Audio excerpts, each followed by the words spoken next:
know what they say about Derry. No one who dies here ever Really dies. You convinced everyone to come and see me because you're such a good friend. I've always wondered how you'd taste. Take my hand.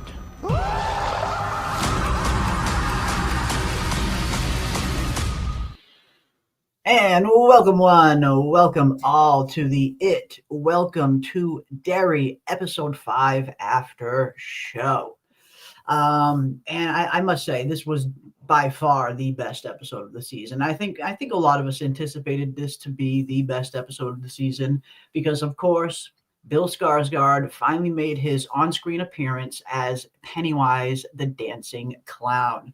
And while it has been interesting to see some of the other iterations and the other forms that it takes during the course of the first half of the season, I feel like the show is like finally really starting now that Pennywise has showed up. It's just, I love seeing some of the other forms, but considering I'm not a huge fan of, heavy CGI, I feel like the show has really started now that Bill Skarsgård has showed up as Pennywise and all of the beautiful practical effects that come along with him.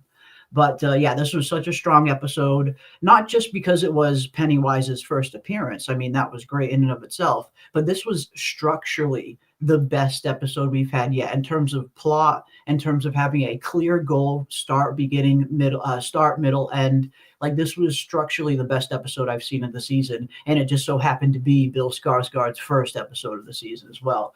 But this was great. A lot to unpack here. I mean, yeah, but Pennywise really knows how to make an entrance. Oh, he You knows know, how to we make got it. my favorite scene, the scene that I have been waiting for, Whole scene. Pennywise sliding down the pole. Yeah. We got it. That's an entrance. The music was great for his entrance, the way he just like slid down, very playful, very menacing, a total diva. I thought it was great. The music, they stepped it up for him because the music was really like different when he was interacting with the children than we've had before. So I really, really, really like the way that they introduced them. Of course, they had to sneak in Pickle Dad again, which I wasn't super excited about. I'm like, you have the Fucking clown Pickle figure. Dad. You know what I mean? Like he Yeah. was already terrifying enough, but they're like, we're just gonna like sneak in Pickle Dad one more time One more sneak in of before the we Pickle. go. Yeah. Yeah. And that's Andy Machete for you. He loves his CGI. He can't help himself to kind of just throw it in there, even when it probably doesn't need it. But yeah, no, you're right. He was already super terrifying, super menacing in and of its own, in and of himself. And me just personally, I really like the practical effects of Bill Skarsgård as Pennywise. That's the ideal form of the creature. It's the the reason why the show is as popular as it is. Everybody wants to see Pennywise. And again, that's why in some small sense, it feels like the show really started tonight with episode 5. And again, not only that, but we had a really good, again, structured episode where we had a clear goal. And that's what I like. I like having, a clear kind of objective that they are going to be tackling within, whatever episode. And it was simple, straightforward, but it created such a good atmosphere and a good environment and a good tension for an episode like this, where something as simple as the army, Dick Halloran, Leroy, and the children all being in the sewers at the same time, the army looking for the pillars. It was very well structured of an episode. Definitely felt clean, a very clean episode. But it was fun to see the military thing play out. We got to see the Uncle Sam iteration of it, which was one I've been looking forward to seeing. One of the many that I've been looking forward to seeing, which was a good scene. But I like how it had some structure. We had clear goals that they wanted to achieve, and it led to a very interesting kind of melding of the two storylines, getting down into the sewers. And you and I we were texting when we were watching the episode, and as soon as Maddie showed up, I texted you right away, and I'm like, Maddie is sus. Maddie is so sus. This is not Maddie. Maddie is freaking sus. I just, it's too good to be true. I mean, he's down there held captive by Pennywise for, Lord knows how long. Look how long his hair got. So he's been down there for months. And anyone who knows about Pennywise, if he keeps you alive down there, it's because he's exposing you to the deadlights and your ass is floating. You're not going to be able to just walk out of there. So instantly, I knew Maddie was sus. Maddie was super sus. Either it was Pennywise or it was Maddie was sent by Pennywise to lure them down there. One of the two. I knew he was sus as soon as I saw him, and sure as shit, he was sus. Because it was just too good to be true. I know they like to kind of tease us and lead us with the whole cereal box scene in episode 2. When we see all of the characters that we lost in episode 1, their face kind of going all zombie mode, except for Maddie and Phil. They kind of didn't turn into zombie-like versions of themselves, which led a lot of people to wonder if they're still alive. But and I guess that's another question. Now we have to question everything that we heard from Maddie, everything we learned from Maddie. Is Phil really alive? Is Phil really down there? But yeah, overall, this was definitely the most satisfying episode. I mean, it was, and you called it. I was like, he kind of convinced me. I'll say that much. As soon as I saw him, I was like, he's acting super shady and he's also super pale. But then he convinced me. But you called it. He totally was suspicious. Yeah. And the children's strategy of being on drugs while they go down there to the sewer, that whole thing. I mean, this thing has layers. I Yeah. think that that's a good strategy, but we saw that it had no effect. It really Mhm. didn't matter if they were on drugs or not. Like Pennywise still showed up. They were still super terrified. But I loved the episode. I feel like there was so many moments that were funny and like sweet and endearing with the children. And Ricky holding Marge's hand, Mhm. who is basically Ricky's like dream girl, right? And he gets to hold her hand while they're Yeah. going down there to the sewer. It was cute. It was cute. Yeah, it was good. Again, it was well structured. It was well set up. For these two storylines to start off in two totally different places. With Maddie kind of just showing up out of nowhere. Telling the kids that Phil's still alive down there, and with the whole military aspect finally kind of getting their plot line a little bit more into gear as they're finally going after these pillars now that they finally learn the location.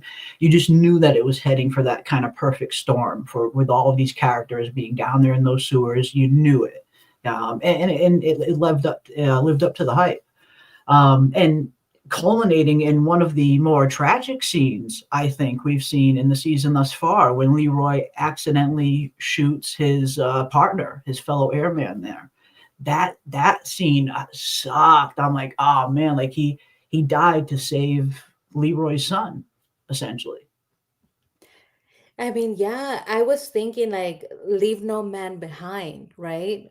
Like he could have carried him. He's a big guy. He could have like thrown him over his shoulder here and just told the kids to follow because the kids were perfectly fine. They could follow. They could walk. I feel like he Mhm. could have tried, but Polly didn't want him to. So your fellow Italian man being super brave, he's like, "No, it's my time. I'm totally okay with it. Just go ahead." And I liked them. He wasn't on screen for a long time, but he was very He was, likable. yeah, it was a fun character. Yeah. Mm. I mean, yeah, it was just like you said. It's interesting how characters we don't spend much time with can have impactful deaths on a show like this, just as impactful as like a main character even. But yeah, I mean, I think he, yeah, like you said, I think he just knew it was his time. I know it looked like a pretty bad wound. It looked like they got right through his lung by the looks of it, judging by how much blood he was coughing up and as fast as he was coughing it up. I don't know if he could have been saved, even if they did get him out of there.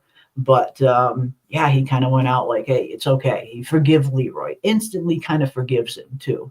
So Leroy doesn't have that guilt and that his death on his conscience, even though Leroy is probably going to have his death on his conscience either way. But at least he tries to absolve him. Yeah. I mean, I knew that they were setting up something like this the minute that they show him his wife. They show Leroy his wife, and he gets it in his head. whoever Yes. you see, it Whoever doesn't you matter. see down I thought, there, oh my God, shoot he's him. I'm gonna like, see his oh son. no, Will's down there. He's actually down there. So yeah, you knew it was coming. Yep. Mhm. Especially because Leroy has a reason why to not trust that Will is down there. He moved them. He's not even in town. All Leroy knows is that he's even on the outskirts of town in a whole new house. He shouldn't be down at the sewer at all. It makes no Yeah. sense. He doesn't know that he's been hanging around with these children. So, it's safe to assume that if he saw him down there, it's probably not his son, right? But they ended up figuring that out, which was great. Too bad for Polly because I did like him. Mhm. I did feel super bad at the end. We see that Polly is a ghost and he's kind of wandering the Yes. forest. Does that mean Yes. that if you happen to die in the sewer, like in Pennywise's realm, you're just forever wandering? Well, I know this is just standard kind of Stephen King universe protocol. Really, some people that die linger. They kind of just linger. If you die in a horrific way, a tragic way, whatever kind of way. I mean, maybe Pennywise, being near could play a factor, maybe. But it just seems like when people die in this universe, ghosts very much do linger after death. And Dick Halloran has the shine, so he would see his ghost fresh, fresh ghost, literally fresh freaking ghost. Here we're seeing fresh first few minutes of ghost action. But yeah, I think it was just if I had to guess anyway, it's probably just that standard Stephen King kind of universe. How when people die, they linger, especially with Dick Halloran around, he can see these things. Okay, that makes sense. Mm. But yeah, it was an interesting episode, and we got into some very interesting stuff with Dick Halloran in particular in this episode towards the end of the episode, in terms of the mental box that he has been keeping, which anyone who's is familiar with The Shining or Doctor Sleep, that very much ties back to what we've learned about what these boxes do, in particular in Doctor Sleep. But we know, which we're going to get into a little bit as well. I definitely want to dive into that. But let's see who's here in the chat. Again, big thank you for everybody for hanging out with us tonight as we dive into episode 5. Again, definitely the best episode of the season, I think. We got Rogue Prince. Welcome, Rogue Prince. We got Whiplash Industry. Welcome, welcome, welcome. We got Ritz Zeno. Ritz Zeno.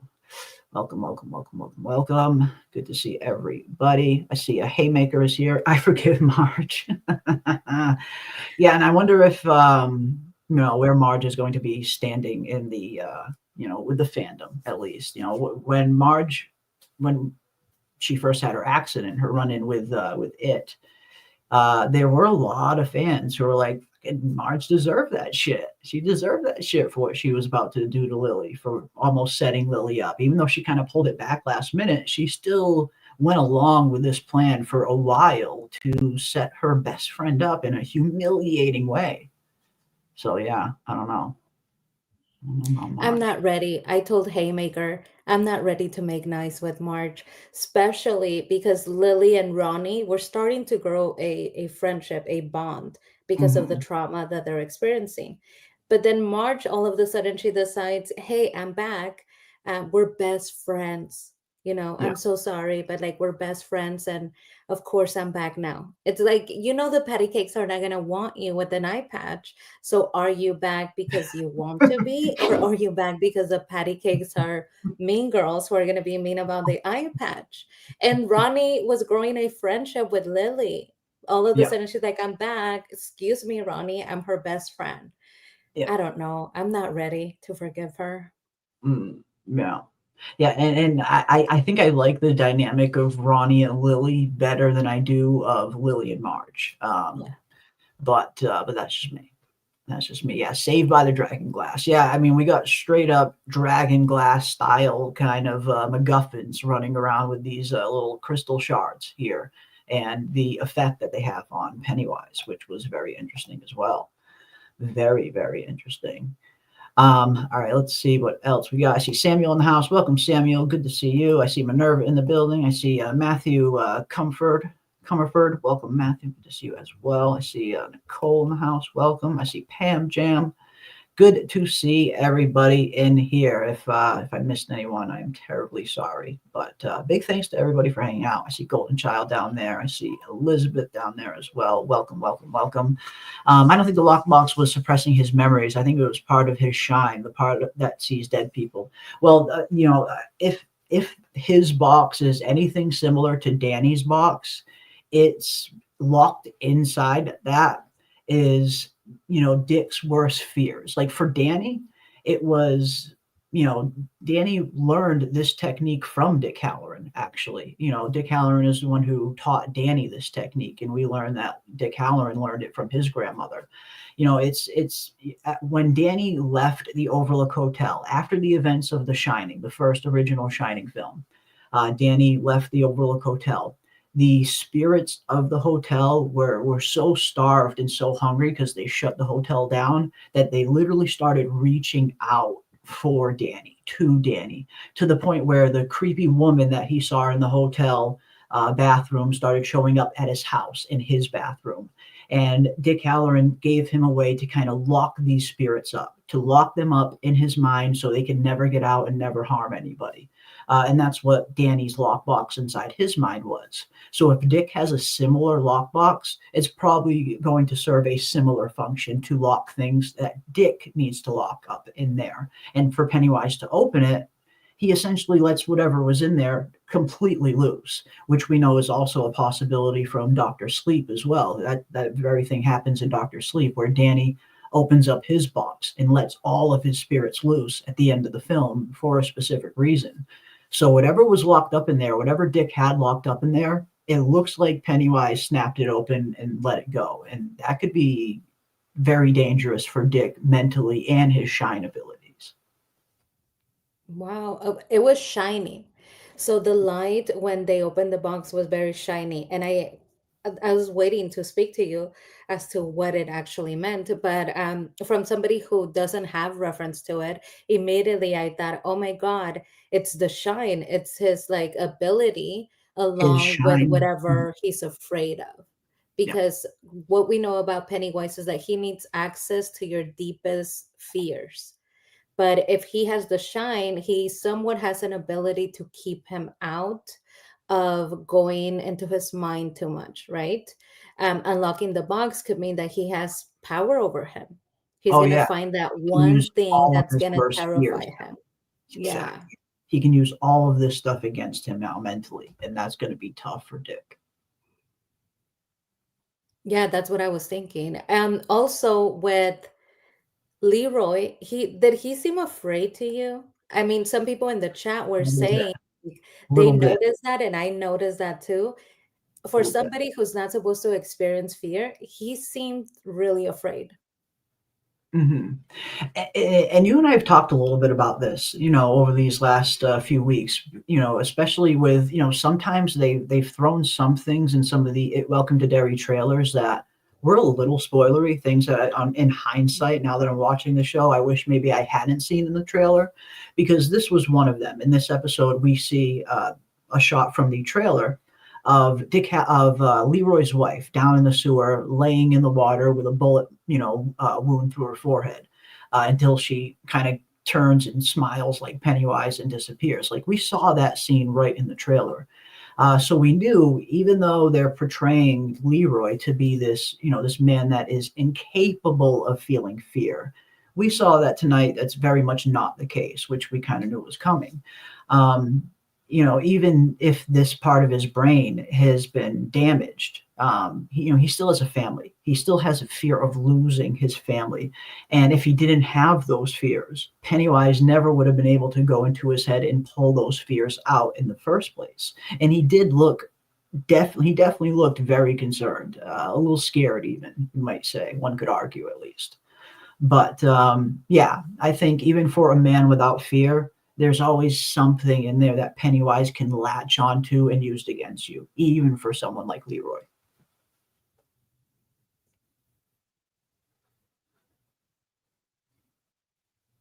Mhm.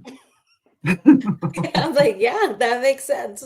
Mhm. Um, I thought we're greeting the chat, so that's why Yes. I'm holding.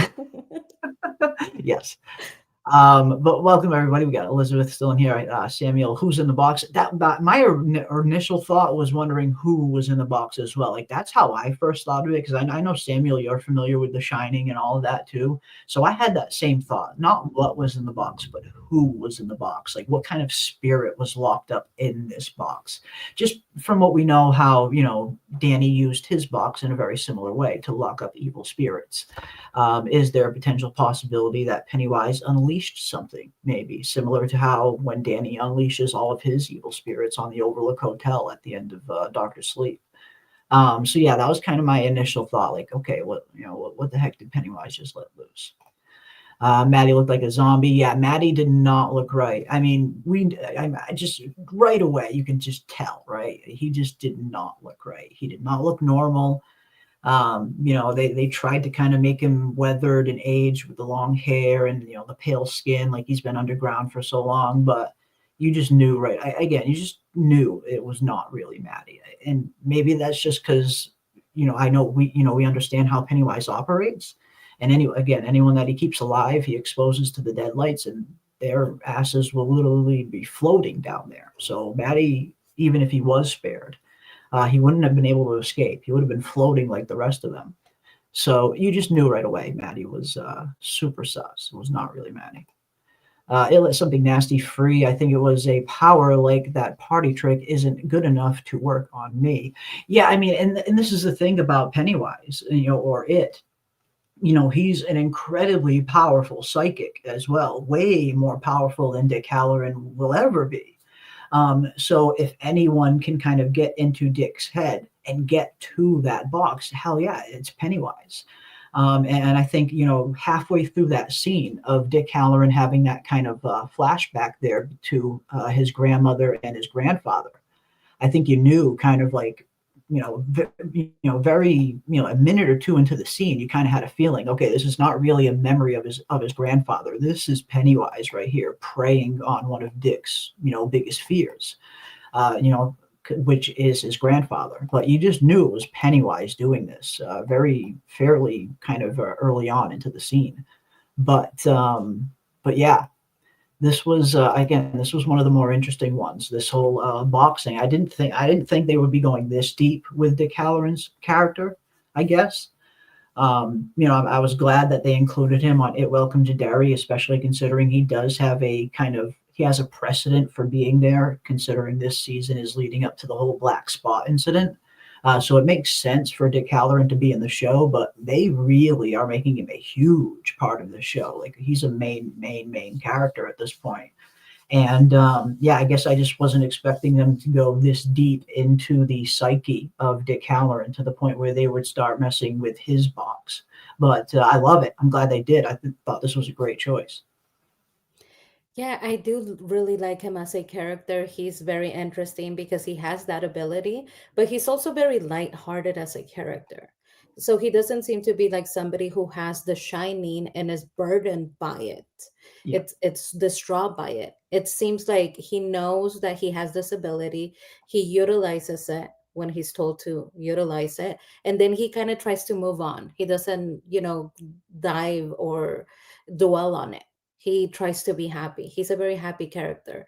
Yeah. But it makes me wonder. We do see that they keep using his grandmother, but there is no other attachment that he has that Pennywise has been able to use against him. No, like girlfriend or wife or other family other than his grandmother.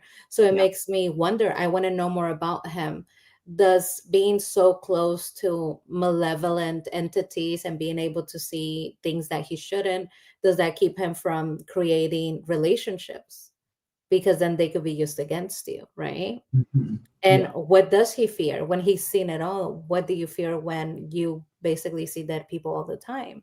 So, yeah, he's definitely one of the more interesting characters. Hmm. Yeah, for sure. And he's my favorite character. I had a feeling he was going to be fun to to watch, to see his storyline unravel, and especially to see this kind of mental back and forth that I imagine we'll continue to see between him and Pennywise. You just had a feeling Dick Halloran was going to be a very interesting part of the show, and he's gone above and beyond that. I think he's the best part of the show.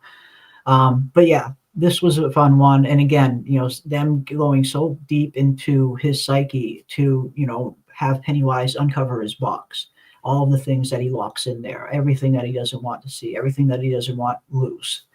Again, I think it's going to have a very profound effect on his psyche over the next few episodes. I think Dick's going to be dealing with a ton mentally, and Pennywise has all of this to use against him as weapons now, essentially.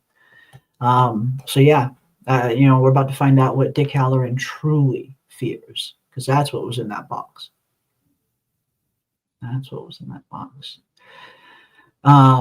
Yeah, good stuff. Yeah, Danny put actual creatures and entities in his box, like literally lock them up. And it'll be interesting if Dick has something similar in his box. That would be interesting. Or if it's just like his manifestation of his fears or whatever the case may be. It'll be interesting to see what exactly was in there. Yeah, but he did shoot his wife and was about to shoot his son. He did. I mean, again, he did look like he had fear. I mean, he even the man without fear can technically still be preyed upon by someone like Pennywise, to the point where he could pull something out of his head. And I think that's going to mess with Leroy a little bit going forward. I definitely think the death of Polly is definitely going to mess with Leroy, especially knowing that Polly died saving his son. Which again, heartbreaking scene to see Polly go out like that. Polly was one of the, like you said earlier, he wasn't like a huge character, but the little bit of screen time he did have, he made an impression. Yeah, I think Leroy's going to be feeling this one for a while. Poor Polly, man. R.I.P. Yeah, I Polly. did like Polly so much. Um, Yeah. and he had great hair. Of course, all the Italians do, right? He had great hair. He really cared about his hair. He was always like Yes, watch the perfect. hit. I will say about Leroy, Mhm. as soon as I knew that Francis, the General Francis, knew that there was Mhm. something wrong with Derry, I Yeah. remember thinking, like, I can't believe this man. He talked up Derry as like, oh, this is a great town. You're gonna This is a great love it. town to live in. And Yeah. it came back. Leroy was upset about that and said, so that means that you knew and You you didn't let me tell move my family. You allowed me to move my family into this place when you knew and you told me it was a great all-American town. Like, what's wrong with you, right?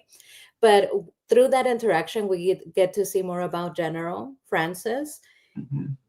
I mean, he's not a good guy. I mean, we knew that he wasn't a good guy, but we know that he's not processing things the way that he should, because Rose tells us you're not remembering everything. If you did, you wouldn't be doing what you're doing. It's not making Mhm. sense. Like you're not actually remembering everything. So there's a potential that Pennywise is utilizing his desire for power and keeping some of those memories still hidden from him so that he doesn't remember how terrifying it is to actually see Pennywise. Maybe he just remembers the power and he's power hungry. He really thinks Mhm. that he could be the one to save the world. He alone Yeah. can do it if they can capture Yeah. Pennywise, which again is such a strange idea. It Um, is. what I wanted to ask you was, Taniel, right? Taniel Mm. is able, even under the power of the Shining, he's able to lie to Dick Halloran. I Mhm. thought you were not capable of lying. If he has the Shining, like he basically can go and talk to you and look through your memories. But Taniel was able to lie. Mhm. Is that something that happens, or is that out of the norm? I mean, at this point, the show's kind of really doing their own thing with all the supernatural stuff and what is and isn't possible. Maybe it's just part of Daniel's training.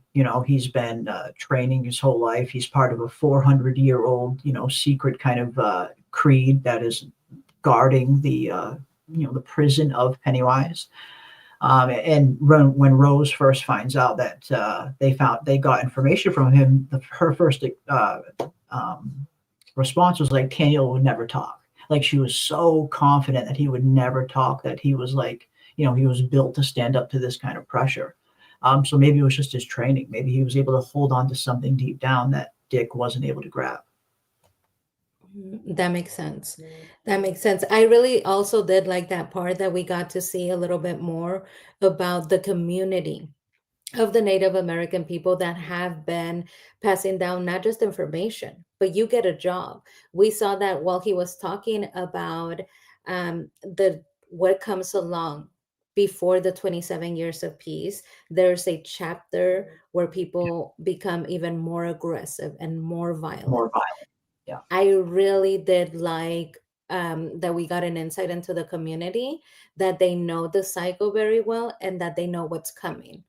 And yet they're going down the amount of people that have been, killed and the children that are missing, and they still consider it a loss, but not that much of a loss, which I thought was interesting. They're like the youngest was 5, the oldest 16 or something, and yet they're still satisfied with how the cycle is going because it's not as bloody as others have been. Mm. Yeah, I mean, and that's interesting. I mean, it's interesting when you look at how bloody some cycles were versus other cycles. It seems like, Pennywise in his earliest cycles were super, super bloody, like super bloody, because at that point he had been hibernating for millions of years with nothing to feed on. And then humanity finally came around. And during his first cycle, there was around 300 disappearances over a 1 year time period. 1 year, he disappeared 300 people. Then in his second cycle, he disappeared another 300 people over like a 3 year time period. But then it seemed like it gets slower and slower, where the cycles get maybe a little less bloody and less bloody and less bloody, to where we are now in the 1960s, where yeah, there's a few disappearances here and there, but nothing like, of that magnitude. Um, and I think that's just, after having so many consistent cycles every 27 years, he probably just knows exactly how much he needs to consume to, hibernate for the next 20 until the next 27 years is up. Yeah, I mean, we also got a description. I thought that this was interesting and different from the movies. And you guys in the chat, let me know if it changed your perception of Pennywise, because mine was changed in a Mm. way where I don't know if I like it. So I've Uh-oh. seen the Pennywise movies, but there's something about Pennywise that I know that he is eating children. This is a bad thing. This is not a good thing. He's not a good guy. But also, he kind of just seemed to be a cosmic entity that eats children because that's just what he does. He consumes them, but he takes no pleasure in it. Either way, he's like, I scare them, they taste better, I eat them. And it Mm. didn't affect my image of him as much. Ah, There's a description of poor little Susie and how poor little Susie yes. um, died. And they Yep. describe how he just left her there without an arm, bleeding out, and she cried all night until she couldn't cry anymore because she passed away. That description of little Susie and what he did came from Mm. Maddie, who we know is not real, but it seemed really like graphic and detailed, and it just Mhm. made him appear to me worse than I've ever thought about Pennywise, because at Ah, that point it's like, oh my god, you could just eat the children, just eat the children, don't make them oh no. suffer. You know what I This mean? is this is the eater of worlds, the very embodiment of chaos and destruction. He enjoys it. He enjoys it. And I didn't think about him in that manner. I don't know how I went through all of these movies, but I just kind of I gave him a pass for a long time. You And gave after him the this, benefit of the doubt. I kind of did. And after that description, I was like, "Oh man, Pennywise, like that's messed up." Like I hate to think of a child sitting there crying all night until they can't cry anymore because he ripped off an arm. Like he's hardcore. I don't Mhm. know. Yeah. Well, and like we were saying earlier, and like Elizabeth is also saying again, also saying now, it lied. It could have been lying because she would have bled out quickly. He told that story to scare the kids, and that's another thing. Now we have to wonder everything that Maddie said, all of the information that we learned through Maddie. We have to kind of question whether or not it's true or not because we know it wasn't really Maddie; it was Pennywise the whole time. So were some of the things that he might have said just spent like for instance, is Phil really alive? Maybe, maybe not. I don't know. Maybe that's the reason why his face didn't turn all zombified on the Wheaties box like everyone else's did in episode 2. Or was he just merely kind of saying Phil was alive to lure them down there, and Phil's actually already really gone and dead. And as you mentioned, the whole story about Lily, like, did that really happen to Lily? Is that really how Lily died, or is this Pennywise just trying to scare the kids? It's hard to know. I mean, he could be telling the truth. That's the thing. He could very well be telling the truth, and this is very well what could have happened. But he could be lying too. So I guess it's tough to know which is he lying? Is he telling the truth? Yeah, I mean, I immediately when I saw Maddie, and I want to know from you guys in the chat, and Yeah, let us know what you. Jeremy immediately knew. This is the thing, like he immediately knew, and he Maddie texted me, was so I was sus. like not Maddie was convinced that he was sus. shady. Yeah, sus. Except he convinced me. He really did. He won me over because at the beginning I'm like, yeah, he's looking really pale, and I'm pretty sure we saw him get taken by Pennywise. I'm pretty sure he's like dead. Also, he's coming out of this little tent that looks like a circus tent and it's yellow, like the little yellow raincoat from the movie. So, all signs indicate that he is not who he says he is. But through him saying, I don't want to go back to my father, I'll do anything but go back to my father, it seemed really real to me and I believed him. He got me. He really did. Um, Even when he's like, because it was so intelligent in the way that he manipulated the children to think that going down there was their idea, not his Mhm. idea. He just mentioned, hey, Phil is still alive, and it was Lily who all of a sudden said, I have an idea, let's go down there, we could do this ourselves. So he manipulated them in a way where they made that choice out of their own free will, which is even darker, really. It does make it a little bit darker. Yeah, it does. It does make it a bit darker. Um, and we have some interesting questions in the chat as well. Was that really his wife? Since it was really his son, so that really was his wife, and she was already dead before he shot her. Then no, when Leroy saw his wife, that wasn't really his wife. Like, I mean, we see her kind of turn all monstery, and we can see that that's really Pennywise pretending to be his wife. His son, that was really his son down there. But what he thought was his wife was really Pennywise. I mean, we see him shoot her in the head, and then she kind of wakes up, smiles, has that Pennywise grin, and then kind of disappears in the water. So the wife was not really the wife. That was Pennywise. The only real one down there was Will. Golden Child says, but didn't the general say he was only trying to trap Pennywise because he realized he was escaping his boundaries? I don't remember the general saying that. No, I remember from what I could gather, it seems like the general is fixated on capturing Pennywise because he thinks it's going to win him the Cold War. He has this deluded notion that he's going to be able to control this thing and aim it at his enemies. It's delusions of grandeur, really, that General Shaw has. The fact that he thinks that he can control this thing. He's given off some kind of very Victor Frankenstein vibes in terms of the hubris that he is exhibiting right now. But no, I don't remember him ever mentioning that he's doing this for any altruistic reasons, that Pennywise is escaping his boundaries or anything like that. It seems like he's just only trying to do this to win the Cold War because he thinks he can control this thing and aim it at his enemies. But, as Rose is trying to tell him, you cannot control this thing.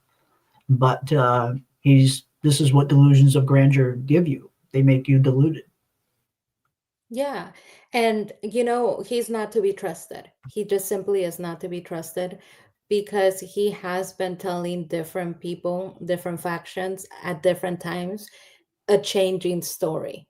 Yeah. But the only story that I believe is the story that he's telling the people that work for him, that he needs them to like follow instruction. And the story has been consistent with the people that he leads, which is Uh-huh. this is an asset. We need to capture this asset.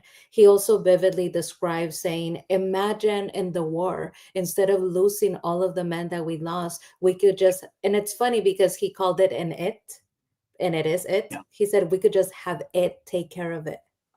So he dreams of a way where he could utilize Pennywise, where it does all of their bidding and it completely annihilates whoever we're fighting against. And he wants the pillar so that they could be his containment sort of cage or box. Still, Mhm. he's not thinking things through because, okay, Yeah. so let's say that you are able to cage it in a box. That doesn't mean he will listen to you. He's assuming that Yeah. Pennywise will listen when he says, okay, I'm going to let you out and you're only going to hurt those people and not me. Right? Like that's It's some terrier or some dog you can train. Like, what are you doing, bro? yeah, that's probably not going to work out because you have to let No. him out in order for him to terrorize the enemy. So when No. you're going to like drop him, let him go, and then pick him up, like, it makes no sense. Uh, yeah, it's a deluded notion to think that you can control Pennywise and sick him on your enemies. But one thing that isn't a deluded notion is the poll that we just put up in the chat. We want to hear from you guys. Let us know what you think. Was Maddie telling the truth? Is Phil alive? Yes or no? Cast your votes now. Seems like just a few votes are coming in, and we are already at 83% say no. Maddie was not telling the truth, and Phil is not alive. Ooh, all right. We'll see where that poll goes throughout the stream. Is Maddie alive? What about you? Do you think Maddie's alive? I mean, do you think Maddie was telling the truth? Do you think Phil's alive? Floating down there? You know what? I do.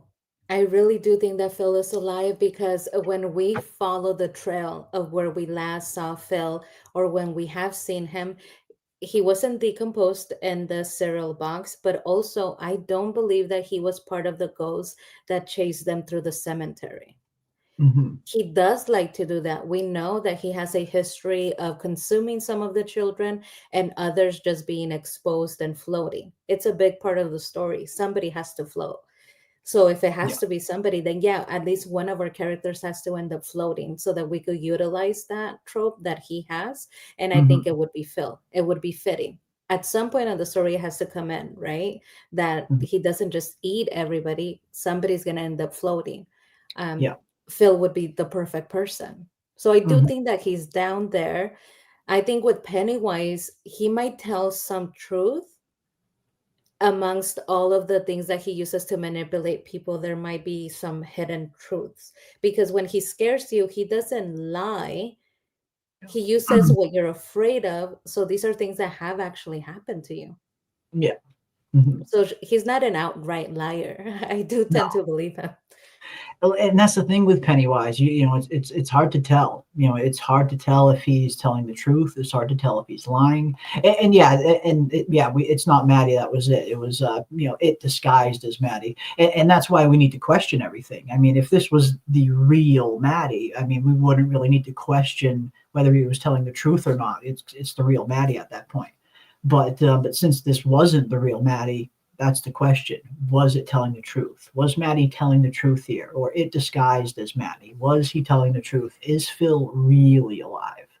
Or was it just a way for it or Pennywise to manipulate them, emotionally manipulate them further, to lure them down into the sewer? He wanted to get them down there for some reason, to snack on them. But I don't know. I guess we'll see. I mean, if Phil is alive, I imagine we will find out at some point. I mean, again, it's I tend to think he might be a goner, but you start thinking about episode 2 and the Wheatie box and how his face doesn't get all zombified like all of the rest. He very well may be alive. So, and I know we've wanted Phil to be alive too. Like we liked Phil. We thought Phil was one of the better kind of members of this version's Losers Club. He was one of the better ones, I thought. But I don't know. I don't know. Yeah, we all float down here. And as you mentioned, PM, we do need some characters at the very least to fill the deadlights floating role. That has to come into play. Someone, unfortunately, has to get, consumed by the deadlights so they can float. We need some floating kids around here, unfortunately. It's just part of Pennywise, it's part of his bag. Just like balloons come with him, floating children come with him too. It's just who he is. And we do know we have that one scene to look forward to that we saw in the trailers of him using the deadlights on the patty cakes. So we know the patty cakes are going to get wham bammied at some point in the season. So that'll be fun. But it'll be better. It would be nice to have like a more main character up there as well, someone like a Phil. And just because I kind of want to see Phil come back, even though it's, not everyone can even come back from seeing the deadlights, but we have seen it is possible to come back from seeing the deadlights. Happened with Bev, happened with Richie. So we know it's possible. Yeah, and when it comes to like the patty cakes being exposed to the deadlights, now that you mention it, and now that we're getting to see the story, they did give away huge like Big spoilers in the box. trailers. Yeah. They really did, because now we know at some point that's coming for those girls, and we know what the deadlights do. There's usually no coming back. So I feel like they have kind of ruined it for us, because we know what will be their ending. You just don't come back from that. Now, when Mhm. it comes to Marge, we know that Pennywise has a scene where she is getting back, so he's gonna get to her. We know that for sure. We know it from the trailers. So they did kind of spoil a lot of scenes for us Mhm. that they matter, because I feel like now we kind of know the future of some of the big characters. However, I was really pleasantly surprised. I feel like this episode had so many surprises. We were all looking for who is the white woman that Ronnie's dad is sleeping with, right? Last live We stream, we knew. were like brainstorming who we wished was the white married woman. We wanted it to be the cop's wife, and we Hmm. found out who it was, totally We out of called left it. field. I didn't think that it would be um her, but you said it might be her, right? I had a feeling. I mean, I just feel like what other characters out there could fill this role, that someone that wouldn't just be like a random background no name character. Like the cop's wife would have been interesting, but it would have been like that kind of background, just kind of no name character. So I started thinking, what are some of these secondary characters that could fill this role of who might have been sleeping with Ronnie's dad? And she just came to mind. I don't know why. She just instantly came to mind that okay, it might be her. It might be Periwinkle herself that is sleeping with Ronnie's dad. Just a guess, really, just a hunch. I'm very disappointed in Periwinkle. You would think that for somebody as scary as Periwinkle could be, being that if she is Periwinkle, she has had a life full of scary man. The fact that she ends up under the thumb of a scary man for a husband was Hmm. very disappointing. Because I thought, oh my God, Periwinkle is probably as scary as Pennywise is. There has to be a little bit of Pennywise in her, but he was the husband, just seemed to kind of be abusive. That's the vibe that I got. He's just looming in the dark, asking for his steak to be right this time, or else what? Or else what are you gonna do? To poor Hmm. Periwinkle. So I I was know. disappointed in that. Now that we know that Periwinkle is sleeping with Ronnie's dad, Hmm. Is she a good guy or a bad guy? Ooh, I don't know.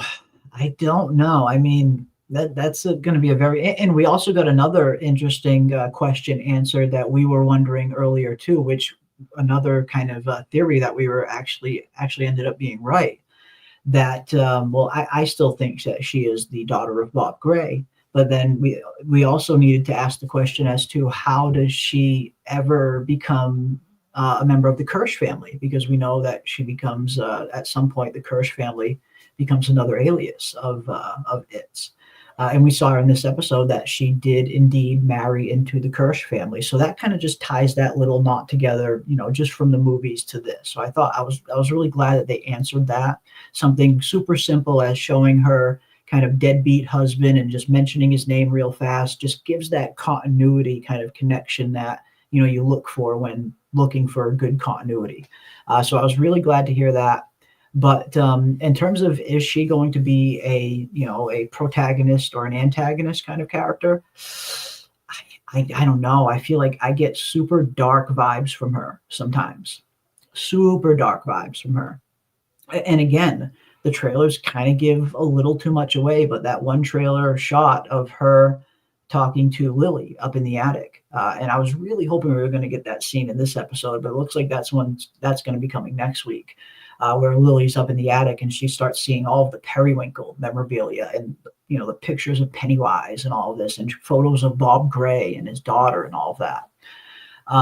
So I don't know. I mean, she gives off like super strange, creepy, dark vibes, but maybe that's just because she's seen some dark things. One thing I thought was interesting, we see the trailer for episode 6 next week, and we are going to be getting Bob Gray next week. Bob Gray is going to be making an appearance. We see him clear as day in the trailer, and he says, "Don't be afraid," to his daughter, which makes me wonder if your initial theory might be on the money, that maybe Bob Gray does sacrifice himself so his daughter can live.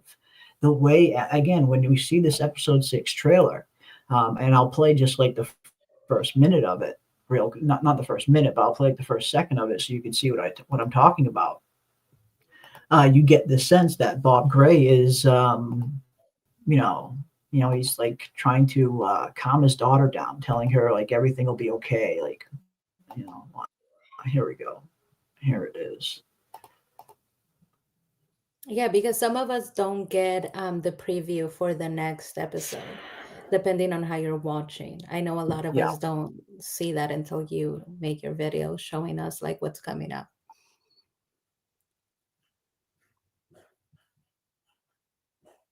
Yeah. Yeah, if you just why I don't know why they don't play them on the app. Like if you're watching on the app on actual HBO Max, they should just play the trailer right there at the end of the episode. I don't know why they don't. I only caught it because I had it on my DVR, like the actual TV, the actual HBO channel, where they play the trailers afterwards. But if not, they do upload it on YouTube, I think, right around the time when the episode ends. And yeah, it's here we go. Here it is. There it is. Okay. As soon as I saw this scene, it made me think of UPM and your whole theory there about Bob Gray potentially sacrificing himself. This is a very interesting one here.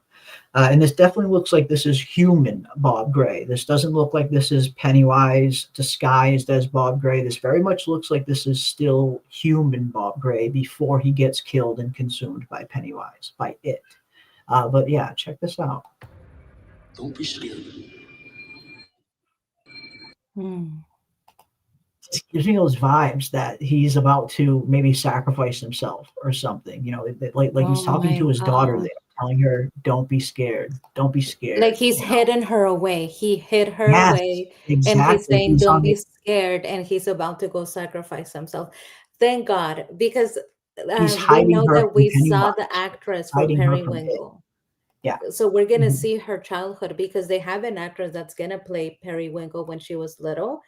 Yeah. And Periwinkle was just so cute. And I didn't want that to be an abusive story. But he seems like a good guy. Like he hid her away and he's about to go confront um Pennywise, the cosmic entity.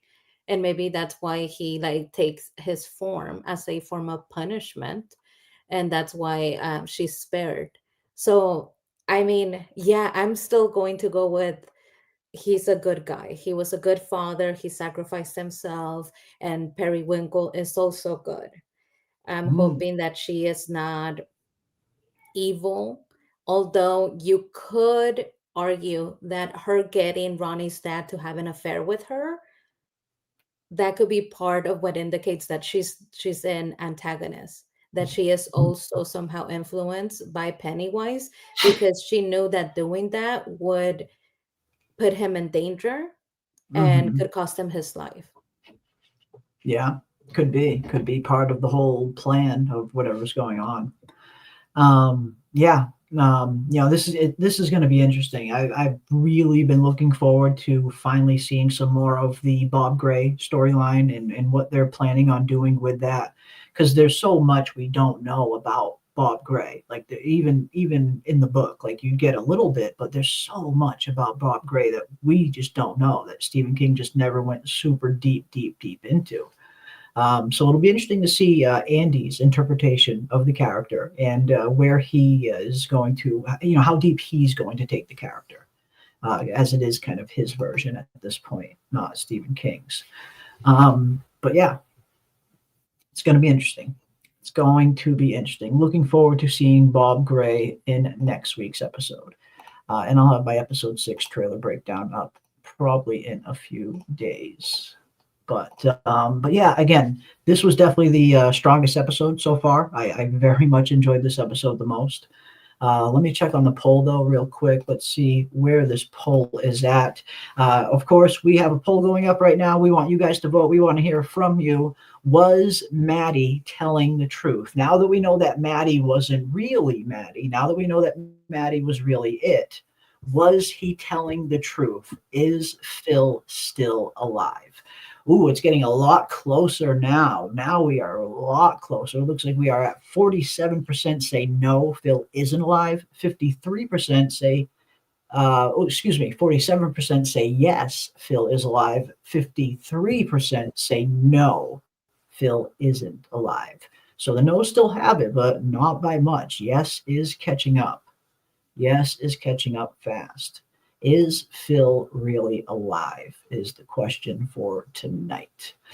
But yeah, really, really good episode. Let's go through it. I mean, at the beginning, of course, we see, Marge is finally kind of realizing, like, oh, I've been like a super big idiot and like a horrible friend. Will you forgive me? Is this going to happen again? I don't know. I mean, I'm just, not that I don't have sympathy for her, but I just feel like, she's, she made some mistakes. Yeah, and this scene was great because it was unintentionally funny to me. She's like sitting there, and the nurse is like, "Your parents are about to be here. Okay, don't worry, don't worry." And she tells Lily, "I told them that it was a mistake. I fell and my glasses kind of hit my eye." That still doesn't take away from the weapon that Lily was holding. It's like, okay, that explains your one of your missing eyes, but she was holding a weapon over you when you were like completely covered in blood. And Lily comes and they're like, yeah, everybody still thinks that I did it, that you're just covering for me. And Ricky, right? He's like, yeah, It's like, yeah, everybody everyone thinks does that think it it was was you. you because like you're crazy, right? And they want to kind of spare her feelings, but of course everybody's thinking you're crazy. And she says, if I told them the truth, they would send me to Juniper Hill, which I thought was funny because it's like, yeah, they would think I'm as crazy as you are. Yeah. No, this was a really kind of good accidental or deliberate, either whatever the case. This was a funny moment to see his reaction like that. Like, no, yeah, everyone does think it's you. Not comforting her in any way, shape, or form, just straight up giving her the truth. And sometimes those are the best kind of friends to have in the end of the day. But that was good. That was a funny one. I very much enjoyed that scene. Then we get Plus, you know what? That's a Ricky's love interest. Ricky yeah, likes Marge. yeah, So, of course, he's in the hmm know of like what happened to his beloved Marge. yeah, He's gonna know what people are talking about and what people suspect happened to her. Um, so yeah, she's lucky that he didn't take it personal. yeah, yeah. True, very true. I had this same problem once before too. Big Heck. Big Heck says, when I watched the episode, they have a sign language interpreter in the corner, and I don't know how to get rid of it.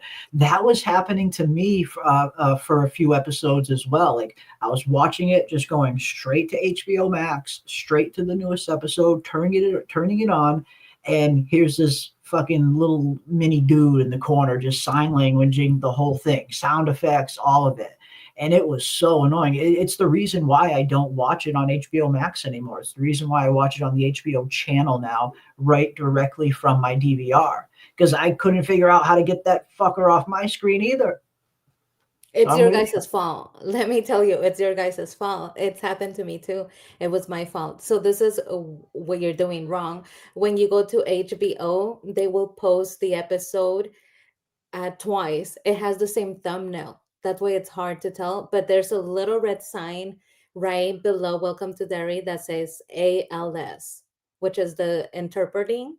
So God to if you turn click that on shit that off. one, the little guy is gonna pop up and interpret for you. You have to click I on the couldn't. other thumbnail that doesn't You have would the think they would have something like that under like subtitles and all of that, like like those kind of settings, like oh, turn the subtitles on, turn on the sign language subtitles, option.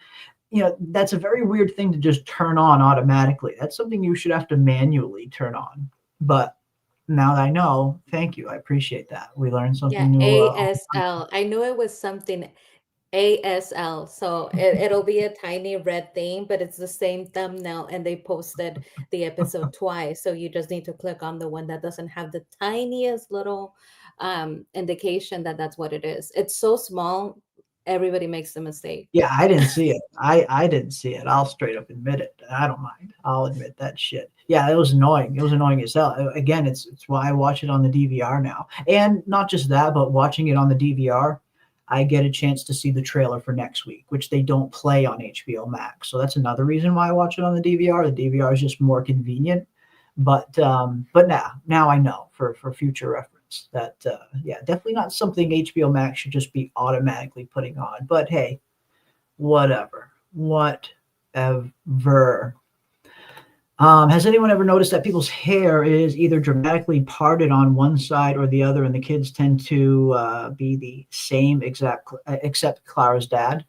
Yeah, well, a lot of parted hair. I mean, I think you're going to see a lot of parted hair in a 60s era themed show. It was kind of, the way parents kind of comb their kids' hair. They kind of comb one side to one side to the other, and boom, you got your part, just how they would kind of comb their own.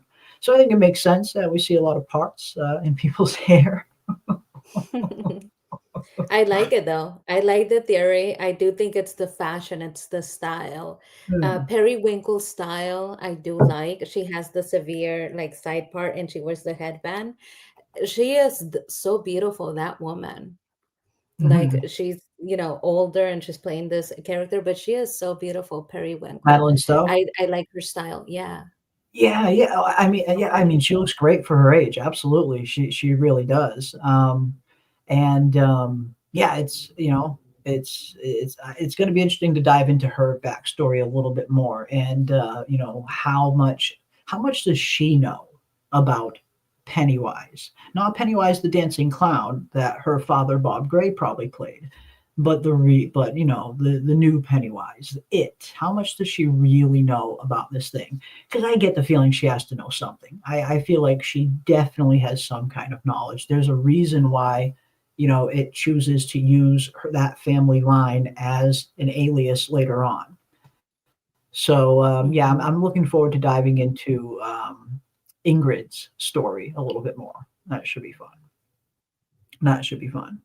I watch everything in ASL to support accessibility. Hey, there's nothing wrong with that. I mean, having it as an option is definitely great because I would you definitely want everybody to be able to watch it. So I definitely get you there. But man, it's just a bit of a distraction, when you're not used to it, and that's understandable, I think. But yeah, Big Heck, you're not the only one. It did happen to me at one point too, for sure, for sure. There was a setting on Hulu that describes every scene. Yeah, it was annoying. I remember that. I think Hulu has that, and I don't know if Amazon used to have that as well. But yes, you have the two options of just regular closed captions, or you have the audio description. And yeah, it's so annoying to try and watch a show with audio description on. It's a nightmare. It's nice for when you're watching something for maybe a second or a third time to get some of the commentary behind it. But if you're trying to watch an episode for the first time, yeah, that could be very annoying, and unless you learn how to turn it off, for sure. Yeah, but that's Yeah, totally your guys' fault and my fault and whoever hasn't figured it out's fault. Because like Elizabeth Jaramillo, I totally agree with you. I am so glad that they have it because that means that everybody gets to enjoy the show. yeah, She says like her son gets to enjoy it, any version of that if they have this feature. So I think it's awesome. I think it's amazing. yeah. Everybody who wants to watch it should be able to watch it. You definitely want them to have that accessibility. Absolutely, 100%. Um, yeah. I mean, it's and you get it all. I mean, they do. They project sound effects, the whole freaking nine yards. Like they're very animated. I almost want to kind of learn it just to see like what the heck they're saying, because it was it's very noticeable. But no, I mean, you want everybody to watch it who can watch it, who can't listen to it, I guess.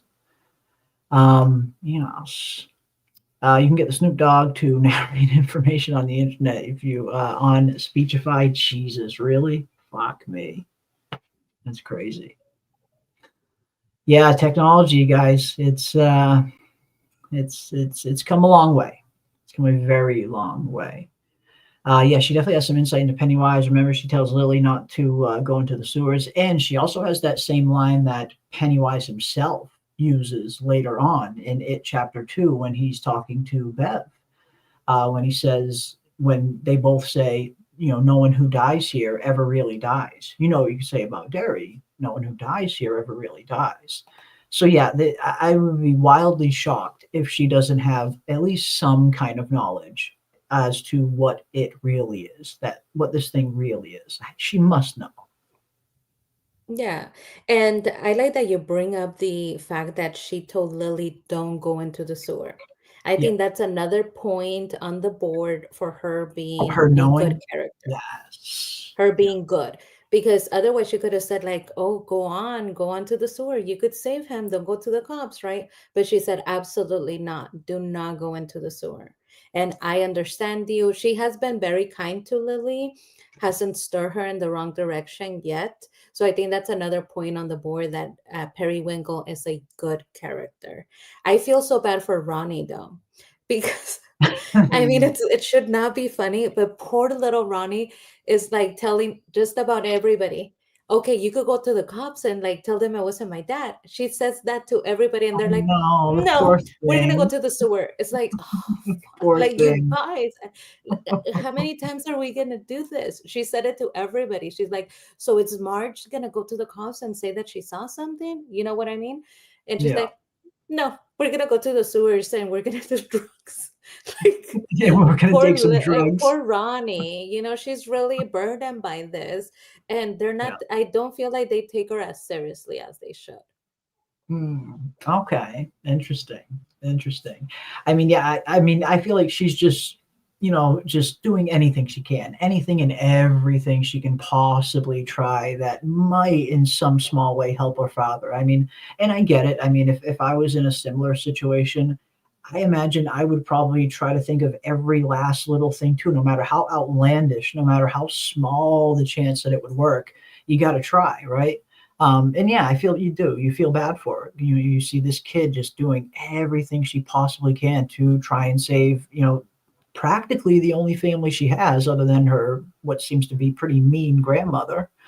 Yeah, it's you feel for her. You definitely feel for Ronnie. Definitely feel for Ronnie. I do too. I do too. Bro, this episode was fire, but again, leaving me wanting more. I mean, this was definitely the best episode of the season, hands down. I mean, for me anyway, I think this was definitely the best episode thus far. And again, even though it was kind of interesting to see some of the other forms of it throughout the first half of the season, it feels like the show is only really beginning now. Now that Pennywise is here, now that Bill Skarsgård's Pennywise in particular is here, it feels like the show has really finally begun, which is great. But it's also a little bit of a shame too, knowing that there's only three episodes left now, or we're getting to the end. But yeah, it feels like the show has officially finally really started. Not that it wasn't great in the first half of the season. There had some pretty good moments, but this episode just really took everything up a notch. And it wasn't even just Pennywise appearing for the first time. Again, it was the structure of the episode. It was a very sound episode. They had a clear objective. They had clear storylines that our characters were following. The plot was moved forward very nicely. The pacing was beautiful for this episode, I thought. The tension, the intensity, having everyone down there in those sewers, knowing what's lurking around the corner, but not knowing when he's going to show up. Like, this was a good episode. It was paced out well. It was structured well. It was written well. It just feels like the show is really hitting its stride now. Not Yeah, just I with really Pennywise like it. showing up, but the writing too. The writing, yeah. The layers and the changes that they've made, I think, are good changes. But the introduction, like that's how you want to see Pennywise being introduced because we waited so long. He had to be introduced like in a grand way. Yeah. And the fact that finally the scene that I have been waiting for him Your sliding down the scene. pole, it was perfection. Like he slides down the pole and then his evil little face like just gets closer to the camera, right? And he's like the grand reveal, it's me, Pennywise. It was great. Also we got one of everybody's favorite, Uncle Sam. That was a good one too. I thought the special effects on that were was like super great. Yes. And we got what Mhm. the people have been asking for. We were saying we need to see the song be used in the actual show, Down with the Clown. And they Yeah. did. They used Down with the Clown. So I thought that was great. I love the introduction. Such a diva. It was a good entrance. It was a really, really good entrance. Absolutely. And we were wondering what is going to be the first shot, the very first shot of Pennywise that we see. Which one is it going to be? We see all these shots in the trailers. And yeah, I think it was good for them to start off literally with a bang. Him kind of just, sliding around the pole, kind of just turning into Pennywise as he's sliding. Very, very good reveal. Very good first appearance for Bill Skarsgård's character. But like you mentioned, we got the song too. That song in that trailer, it was good. It made that trailer probably the best Welcome to Derry trailer that they released out of all of them. And all of a sudden, you see Maddie get up and start kind of walking around the pole, and you instantly know, okay, something's fucked up. This is not Maddie. I mean, I knew, like I said, I knew right away. As soon as Maddie showed up, and I texted PM this while we were watching the episode. As soon as Maddie showed up, I'm like, Maddie is sus. Something's up. Maddie is super sus. And sure as shit, we see him just start singing that song as he's sliding and, kind of just swinging around that pole. And it was just such a good scene. Great reveal, great first appearance from Pennywise. And the actor who plays Maddie nailed it too, as well. That kid is terrifying. He Even was when he creepy. wasn't dead, he was He was still creepy to begin with. creepy. He had the pacifier, and this is him on his best day. He was sucking on a pacifier at like 12 years old. So immediately, like there is something going on. But him looking so disheveled, so pale, Yeah, clearly dead. And like I said, you knew that there was something wrong with him, but I you knew. didn't. I was You like, just okay, knew. I guess Maddie's back. Like he convinced me within a couple of minutes. I was like, okay, that tracks. That makes sense.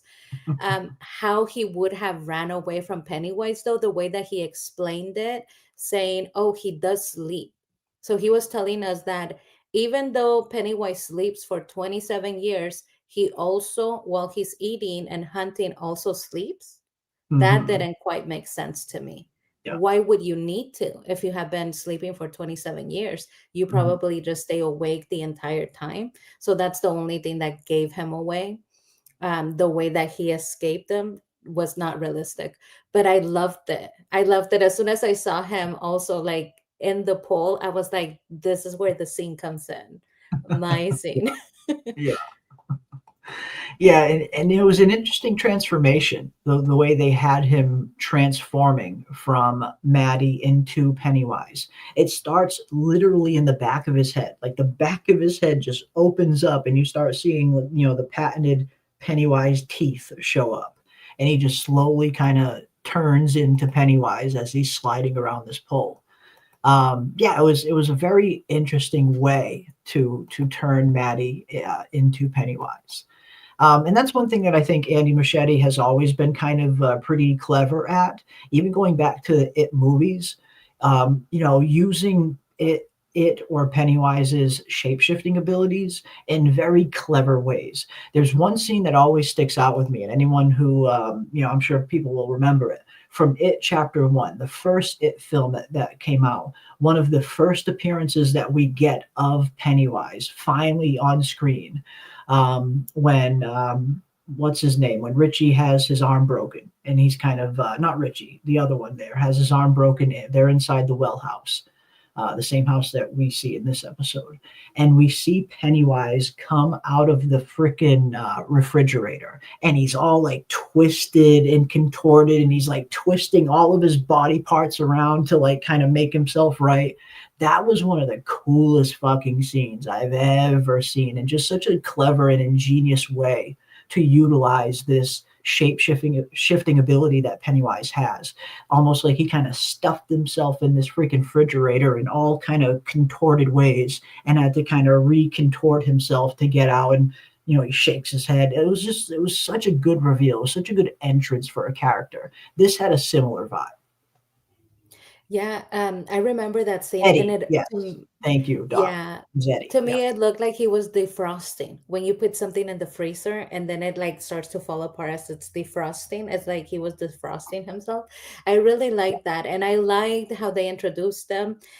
The only issue that I had is with Pickle Dad, but I don't Yeah. like Pickle Dad. I thought it was Mm, unnecessary from him going from the clown to Pickle Dad. It was yeah. unnecessary. He's Yeah. scary as it is. We didn't need another visual of the badly made Pickle Dad, but okay, it was fine.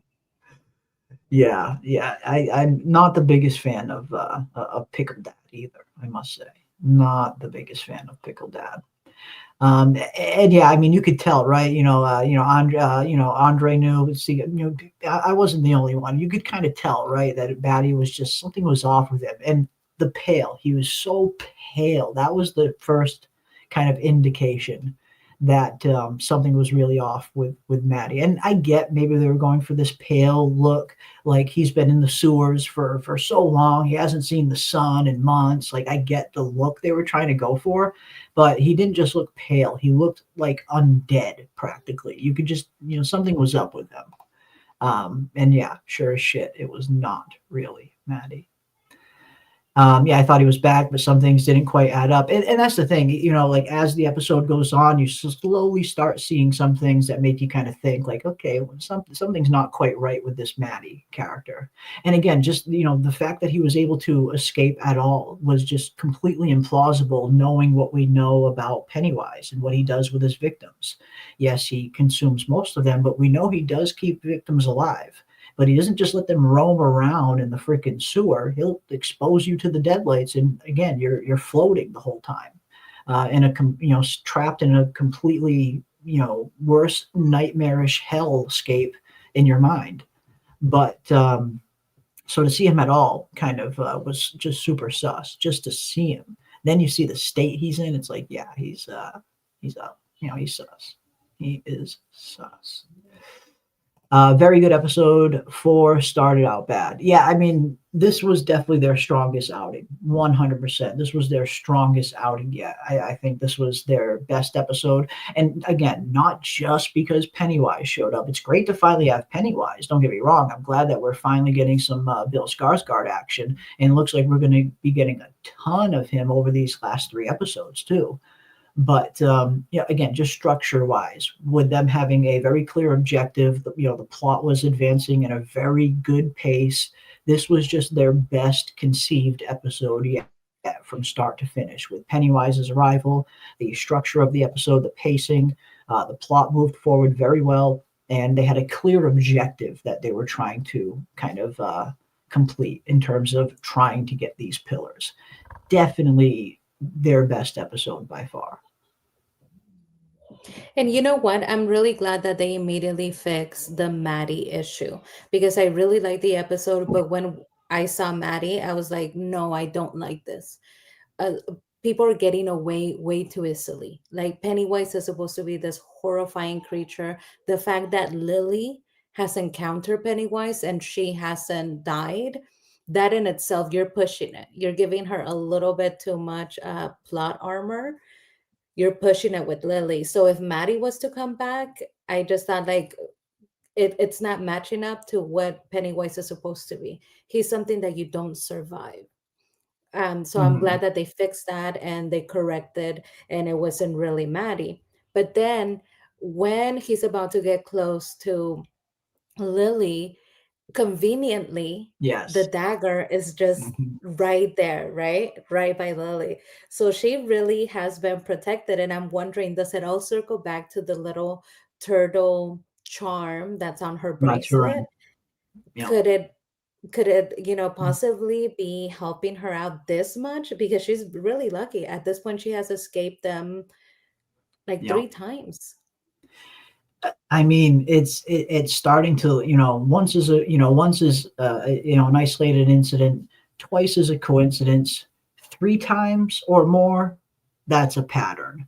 And yeah, I feel like we're starting to see a pattern emerge here where Lily is getting incredibly lucky from time to time.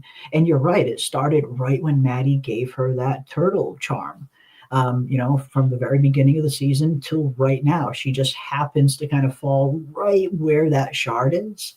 Yeah, you start to wonder if she does have some sort of protection with having that turtle. And is it just luck, or is it something a little bit more? Is Maturin playing a small, unseen role in the background? And if he is, right, we have to ask ourselves, why Lily? What makes Lily so special when we're seeing Yeah. all sorts of other characters, going downhill and being targeted? I mean, we lost our gang. We started the very first episode, with a group of children, and they immediately just killed them in front of us. But Mhm. Lily has somehow survived. And I mean, if we assume that the movies and all of that is going to hold correct to the continuity, she survives to adulthood, right? We don't know much about Lily. We don't know much about Lily and where her storyline is going to go. As far as I can tell, Lily isn't. I don't think she's connected to any of the main losers like some of the other characters are. So I don't know where Lily's story is going to go. Hmm. Yeah, I thought I saw a theory going around that she was the mother of one of the children that we see in the It movies. She But I could be mean, then potentially. again, they're changing everything, right? Mhm. Yeah, well, yeah, I mean, well, a lot of what's going on It Welcome to Derry is coming just from Andy Machete. It's not coming from the book. The book was already adapted. But no, like they found other ways to connect some of these characters to the original Losers Club that we meet in it, chapter 1 and chapter 2. So it's definitely possible that Lily has some kind of connection, familial wise, to one of them. It's definitely possible. Might even be likely. Might even be likely. Who knows?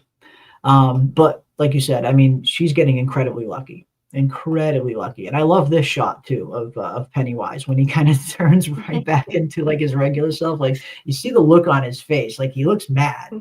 You can tell He's he was annoyed.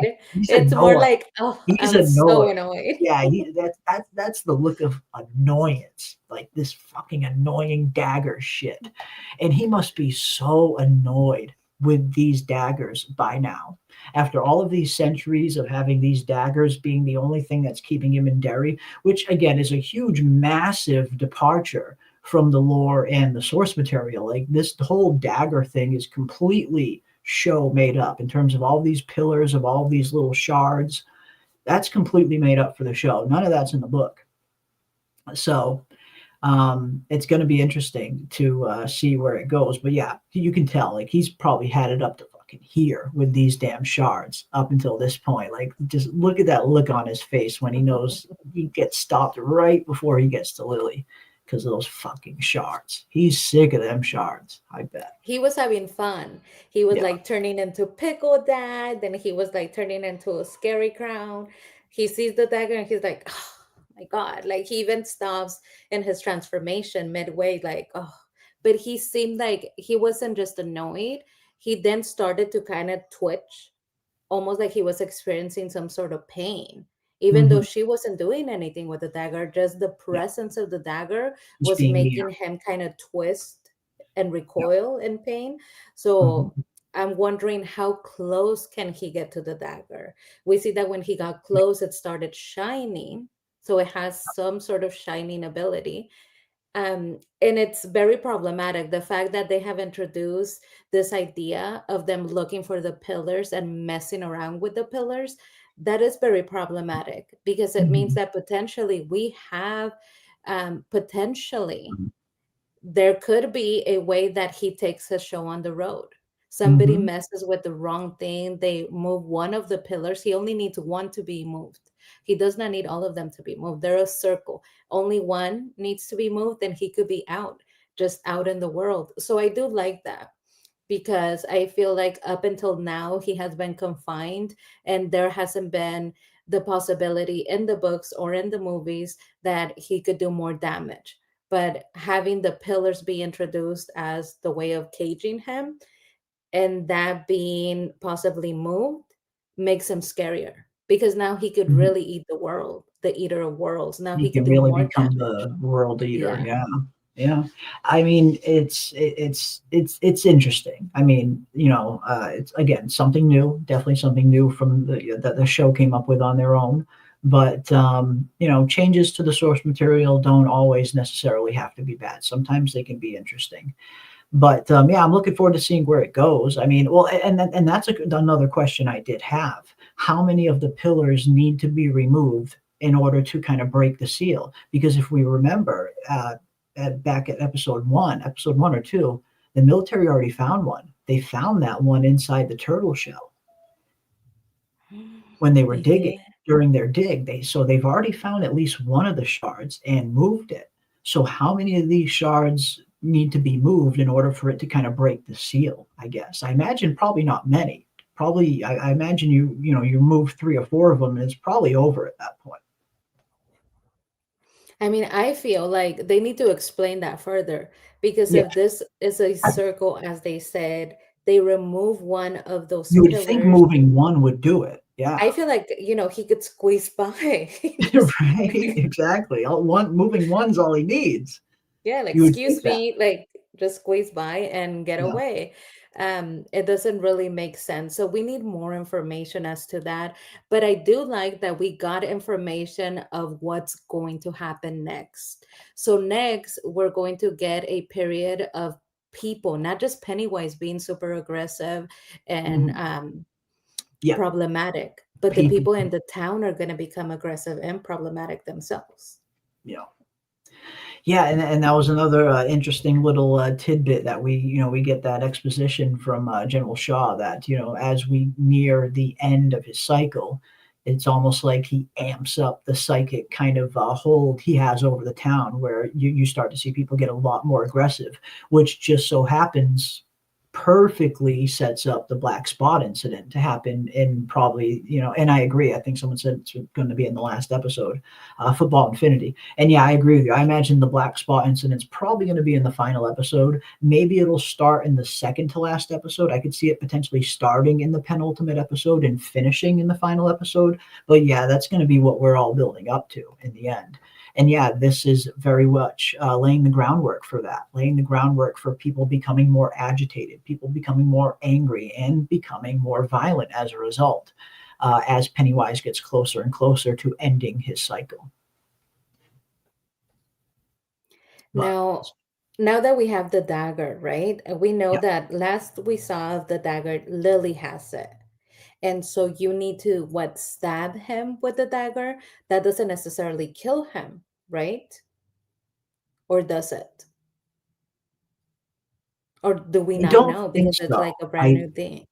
I don't know. I'm not 100% sure. One thing we did hear them say was that the one dagger that they cut wasn't powerful enough to stop him.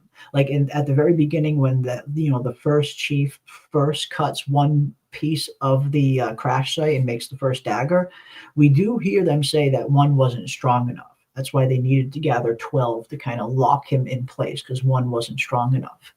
But what does that mean? Does that mean one wasn't strong enough to contain him, or one wasn't strong enough to kill him? I guess is the question. I don't know. I mean, if you stab him right in the heart with this thing, will that potentially take him out? Again, we're in uncharted territory here with these crystals and with these shards. Like this is completely uncharted territory. None of this was in the book.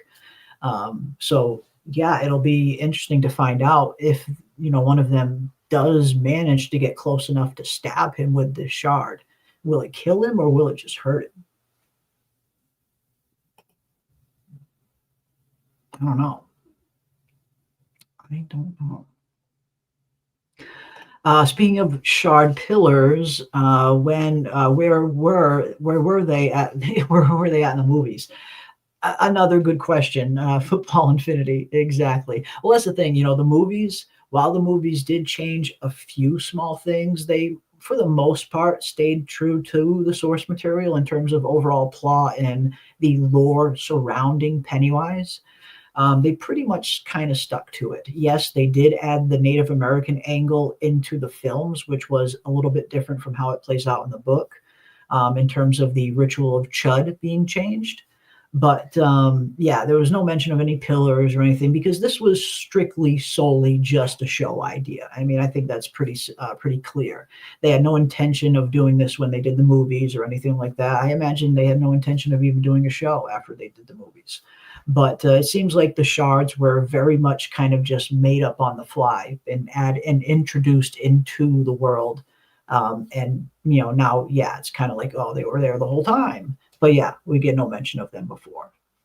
But it's one of those things. It's one of those things where you kind of have to just suspend disbelief, I guess, here and there, where you would think, especially when you get to it chapter 2 in particular, when Mike actually runs into the Native Americans and he tries to learn the ritual of Chud to trap Pennywise, you think there would have been some kind of talk about these shards, But that's what happens when you retcon things. Continuity doesn't always line up super neat. Andy Machete certainly has the creative freedom and the creative right to add whatever he wants into the show. But he also has to know that it might mess up some of his own continuity that he's already set up. And I think we're seeing a little bit of that here. I mean, I really like what Elizabeth Jaramillo is saying. The shards have the power because the natives believe so. So now we figure Uh, out that it's 400 years of a community believing yeah, deeply in the power of the sphere and the pillars. yeah, And we know from the movie, right? If mm, you genuinely believe that you are not afraid because of something that's protecting you or because you have figured out how to protect yourself, that does have power over the entity. So it might not necessarily be that the pillars have power themselves, but I like the idea that a community the that belief. has been around for 400 years all of Mhm. them believing their collective power could be strong enough to mean something, even if it doesn't hold power on its own.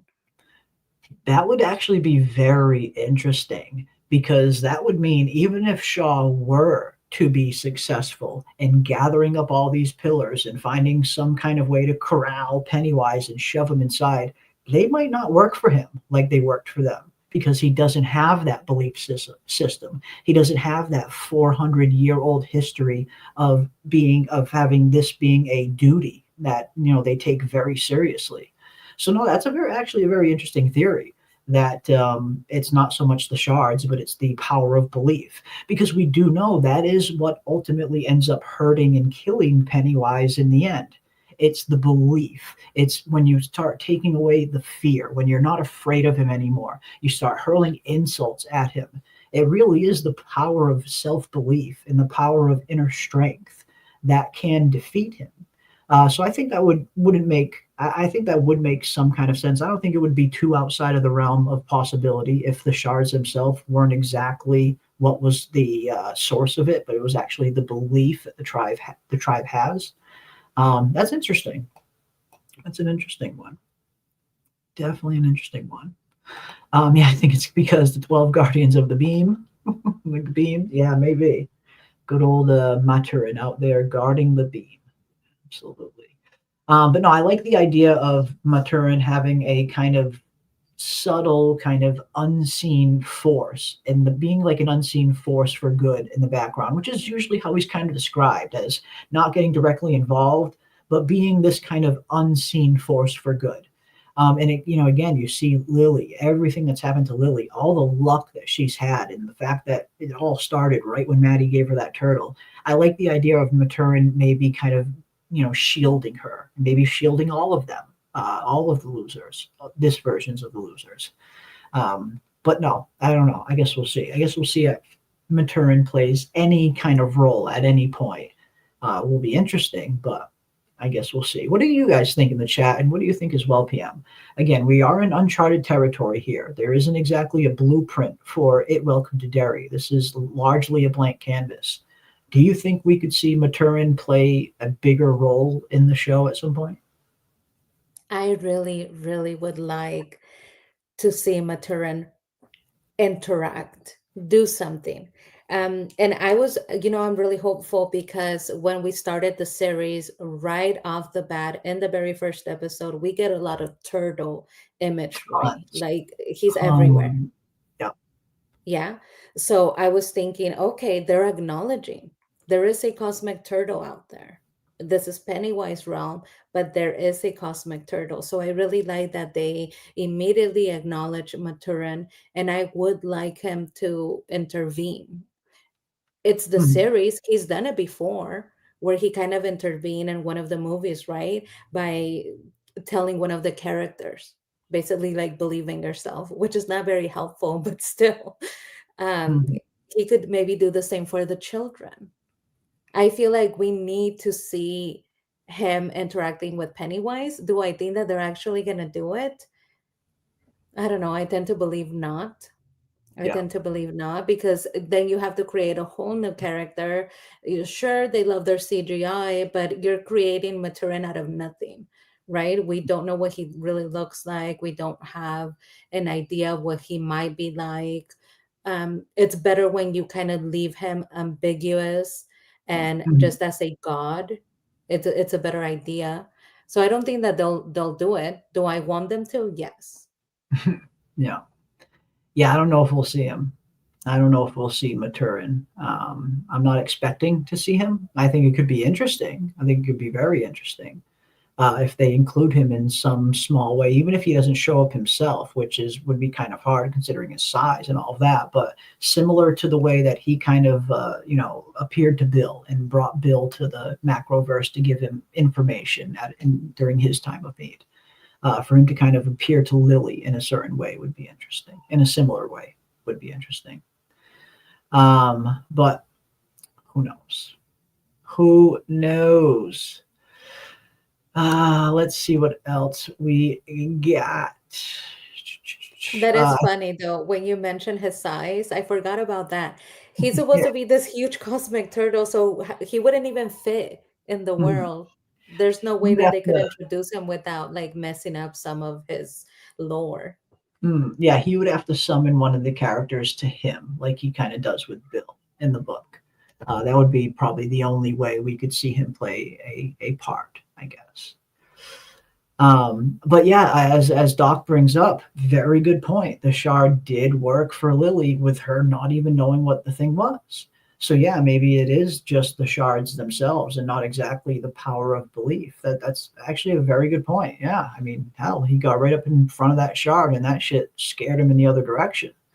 So yeah, it might, and again, it just being the shards does make sense within the confines of the lore that they've set up for the show. Again, the show's lore and the book lore is very different at this point. On the show, the asteroid, the comet that he arrived in, or the falling star that he arrived in, was literally his prison. It's literally the thing that kept him contained and cracked open when he lands on, and it cracked open when he landed on Earth. So it would make some kind of sense that the literal prison that contained him, something that was strong enough to literally contain Pennywise, would be able to hurt him, or at least something he would be, a little afraid of. It does make some kind of sense, again, with the lore that they've set up within the show, with all of this shard stuff being completely show focused and not really coming from the books. So yeah, I think it makes sense. I think Yeah, it and makes I love how Golden Child, this is really funny to me. Golden Child Productions explains or asks about Maturin the turtle. Is the turtle supposed to be like the great architect of our universe? That's what you would think. You would think that you sense. would explain the cosmic turtle in a poetic way, like, oh, he's the grand architect. He really thought about us. We were made with intention. Yeah. But imagine my surprise when I asked Jeremy about this turtle, and he's like, yeah, he just had indigestion and he, Bit of indigestion. so he's no architect. He's just with an upset stomach. Some turtle that No, just he's an architect. He's threw just a us different up. kind, just a different kind of architect is all. But no, I mean, I think it would be, beneficial for them to kind of, have some kind of infusion of Maturin in the show in some way, shape, or form. Like you said, we see all the references and Easter eggs to him all over the place with all the turtles we're getting, from Bert the Turtle to the Turtle Charm and everything else. But yeah, he's an elusive being. He's an elusive deity.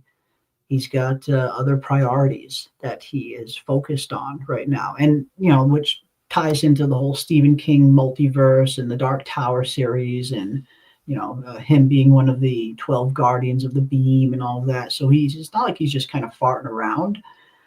He I The way it's kind of, the gist you kind of get is Maturin views Pennywise as not being the hugest problem because he's located just within Derry, Maine, because he's kind of stuck there. He can only do his damage within there. So it's almost like Maturin kind of feels like, okay, that's not the priority. The Crimson King trying to take down the Dark Tower, this is the priority. So I think that's why, but that's something you would only know by reading the other books. So if you're only watching it, or if you're only reading it, then yeah, the turtle comes off like just like a super fucking lazy deity. Yeah, just a turtle with an upset stomach, or basically just turtle throw up. That's all they make it seem like that's what we are. But Hmm. I mean, it's crazy. I have problems with this turtle because the way that you put it, like, I understand, who cares about Derry? Who cares about those children? At least it's not the entire world. He's looking at it as a number sort of game. But Hmm. it comes off as if he created and then forgot about Yeah. us. He kind of Uh-huh. like leaves us to fend um, for ourselves. Although I feel like it circles back around into the idea of the power that you need is within you. That trope, that idea of you are stronger than you think. You can Mhm. overcome. You just need to believe in yourself. Because Yeah. in fact, if the children believe in themselves, they can overcome. But they're children. So it's a whole process. It's a coming of age story. Lily herself, we know that she was in the asylum. She doesn't believe in herself. She's been through a lot of trauma. She doesn't trust her own mind. So she has to gather the ability to believe in herself and believe in what she's experiencing, and then she can overcome. So it's like a very twisted coming of age story. Yeah, it is. It's definitely a little twisted, a little twisted. And I like this as well, that Pennywise, thinks the shards will hurt him, so they do, but it could just be new lore.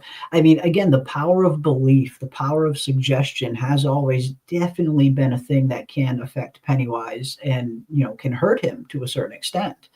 So that's possible as well. I mean, even though it's new, material, it's not from the book. Doesn't mean it can't kind of tie into the existing lore already. So I mean, yeah, absolutely. Lily needs more laughing gas and tranks. Yeah, I mean, that was just crazy. I'm sorry. That was just absolutely crazy. Them having that idea, them going through with that idea, just seeing all these kids just take all these fucking pills and just get all fucked up. That was wild. That was absolutely wild. Yeah, I don't know. Crazy. I don't Crazy. know how it's serving the plot. It's funny, right?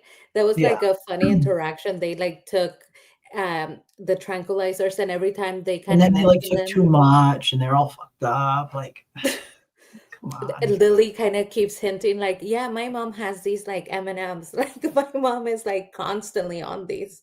My mom is hardcore. So that's like, funny in a way, and the way that they were acting.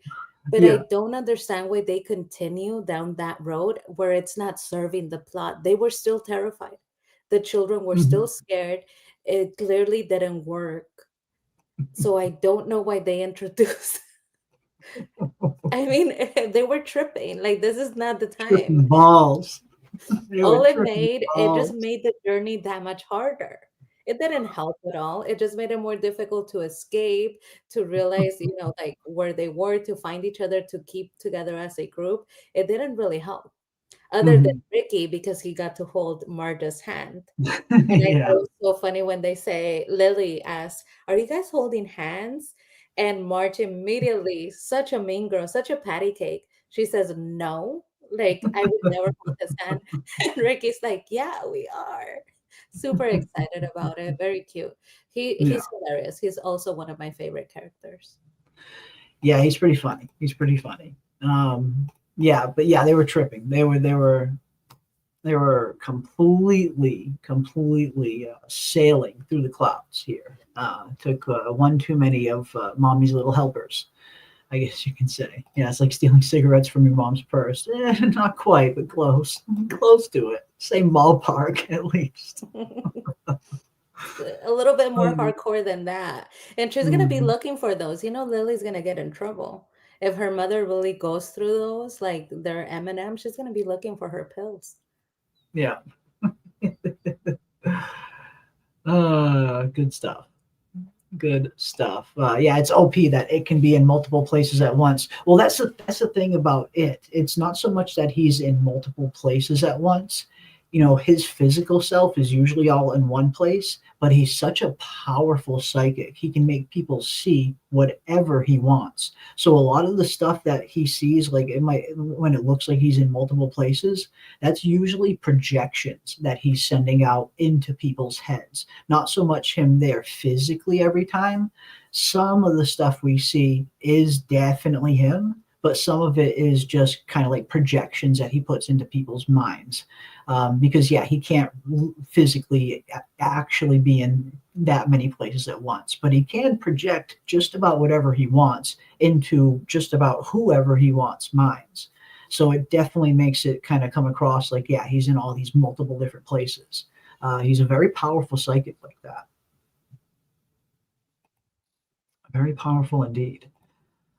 Golden Child says, Jeremy, did you know that when they invented ecstasy, they labeled it a miracle drug to help relationships? Maybe prescribing volume was the time error equivalent. Maybe. No, I did not know that. I did not know that that was why ecstasy was invented. I did not know that. But yeah, they are definitely they're experiencing some kind of ecstasy. That's for sure. They are fucked up. They are fucked up. They do talk about turtles on the show. Turtles on the show. They do talk about turtles and show them in the episode. So the turtle is the influence in Derry Town. I mean, again, like all of the luck that Lily's having, it seems like he might be a kind of unseen force for good, that he might not be directly involving himself in any of this, but he might kind of be like, kind of keeping an eye in the background and kind of like sending out some of those good luck turtle vibes, I guess you could say. A little bit of that Maturin protection, maybe. Because again, Lily has been way luckier than she should. She should have died so many times, but she keeps getting incredibly lucky. And again, it all kind of goes back to right when Maddie kind of gave his protection away and gave it to Lily. Maddie instantly gets killed or captured by Pennywise, and Lily's been walking around with Jon Snow level plot armor ever since. I mean, a football affinity kind of answers the question here. And if they were to write that in, that would be a heartbreaking ending to Lily's story. Mm, We do ask ourselves, why is Lily kind of being protected from so many interactions where she could have been one of, all of the casualties? It yeah. could have just taken her. Maybe this is not a nice show. Nice things don't happen, and nice things don't happen in the show. The poor children, like it's very graphic, it's very sad. So I just don't think that they would give us a happy ending and give Lily a perfectly nice life or protection to that level because they haven't done it before. They Mm, did hint and they have emphasized that Lily has gone into the asylum multiple times.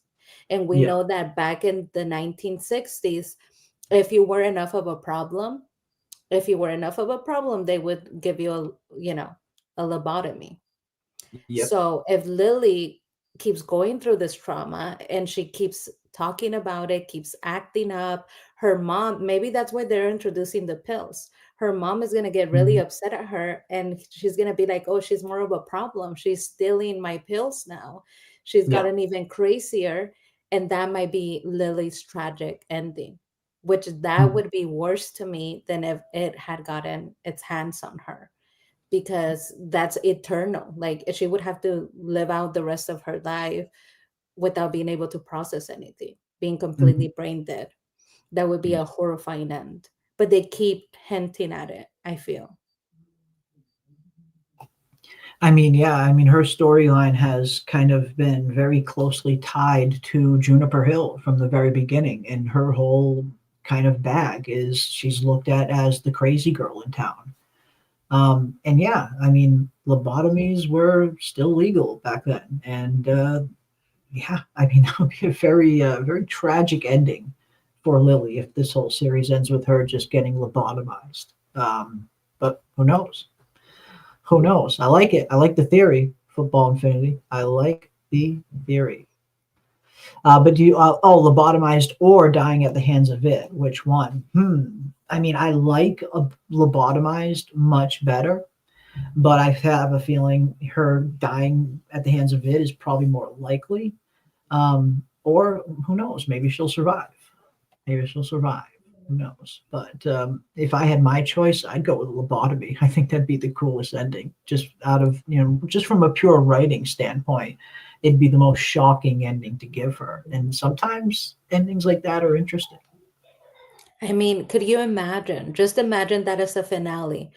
She goes through all of the incidents. Like the She's last walked shot the last shot. is the hammer Yes. hitting it and going in, and all you hear is tick, boom, and then the I mean, series. that would be like horrifying. And her with a smile, because when you're lobotomized, like you're not processing anything. That's Hmm. why they were Okay. like, oh, this totally works. They're smiling, they're totally fine. It's like, no, they're not able to process anything. You just screwed up their brain. Yeah. But imagine she like after the finale, she's climbing out of the sewer. She finally made it. She gets home to her mom and the people from Juniper Hill Yeah. about to take her in for so when they give you that fake ending that everything's gonna be okay, and then the very last minute you realize, oh my god, it's not gonna be okay. It's actually worse. That Hmm. would be very creative. So I do like that idea. Yeah, I do. I do like that too. Very interesting.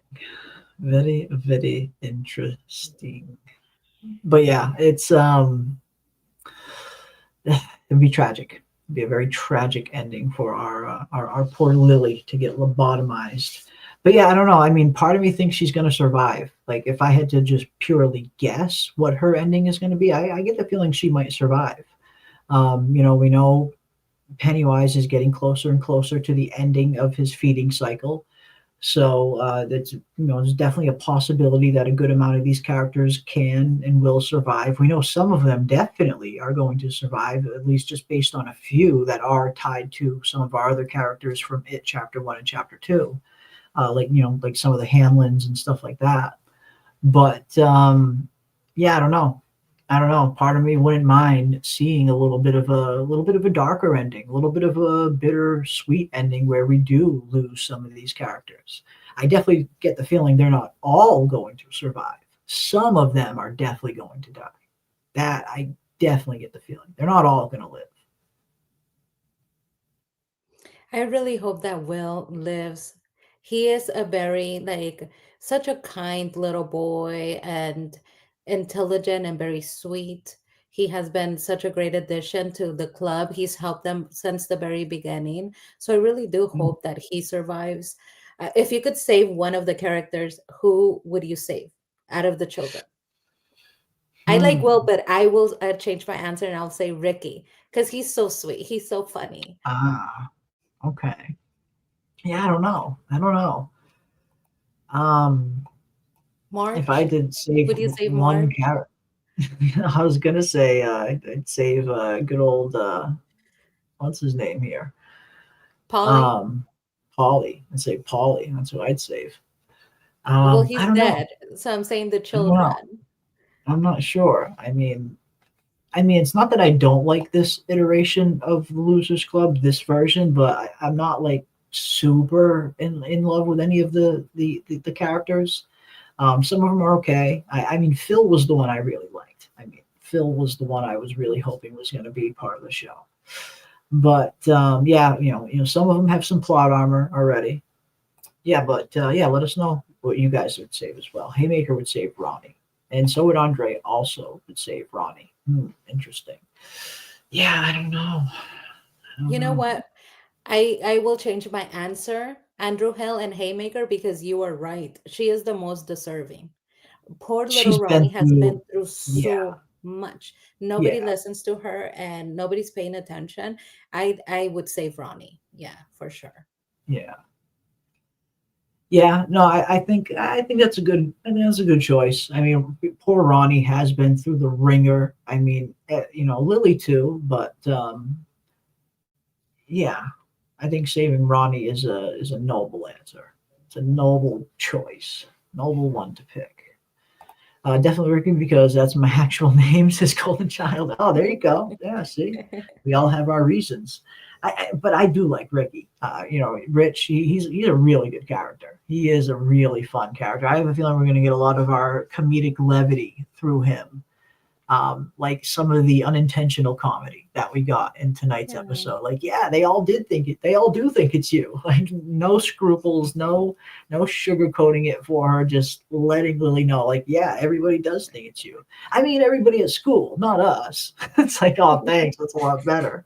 He's like, He's fucking definitely me, hilarious. though. He's so funny. He's And you good. know what? He's very endearing. He does tell his friend Will, it's hard making friends. Like I basically made up all of this stuff about the cemetery because it's hard making friends. And you kind of Hmm. see that he's hanging out. He's very happy. He's very upbeat. All of the other ones are kind of traumatized at this point, but he's kind of, walking around with an upbeat attitude. He's just hanging around and helping them. Nothing too bad has happened to him yet. He could exit at any moment. He could stop hanging out with them, go home, and kind of get away from the problematic people. But he's Yeah. going down into the sewer and doing all of these things just to be with his friends. So I do find that very endearing. And they let us know that he struggles with making friends. He was completely alone eating his sandwich by his locker, eating with no one before he met Will. Mhm. And that's when he started to become part of a group. So part of me feels like he's only involved Mhm. because he feels like now I have friends. So even if we're going down to the sewer, they're my friends. I'm gonna go. And that's endearing. Mhm. Yeah. Yeah. I mean, yeah, I mean, now I kind of want to save Rich. Um, I have a feeling he's going to be the funnest. I have a feeling he's going to be the funnest. I like Will. I think Will's a fun character too. Yeah, I don't know. I don't know. Phil was my favorite. I think Phil will always be my favorite. But oh, and Football Infinity points out a plot hole, a rather big plot hole as well, or a rather big change that we're seeing. He's because you're right, as you point out, he was Maddie and the Uncle Sam creature at the same time, so both couldn't have been projections. So yeah, I mean, again, they're kind of doing their own thing here. It looks like where he's able to be literally in two fucking places at once, which he should not be able to do. So yeah, again, just more changes, more changes, more changes. Pennywise is Maybe super OP because it's now, the apparently. sewer. Don't you think, Jeremy? Maybe because it's his house. So like his house is Well, just Maddie was basically a Maddie projection of wasn't. him.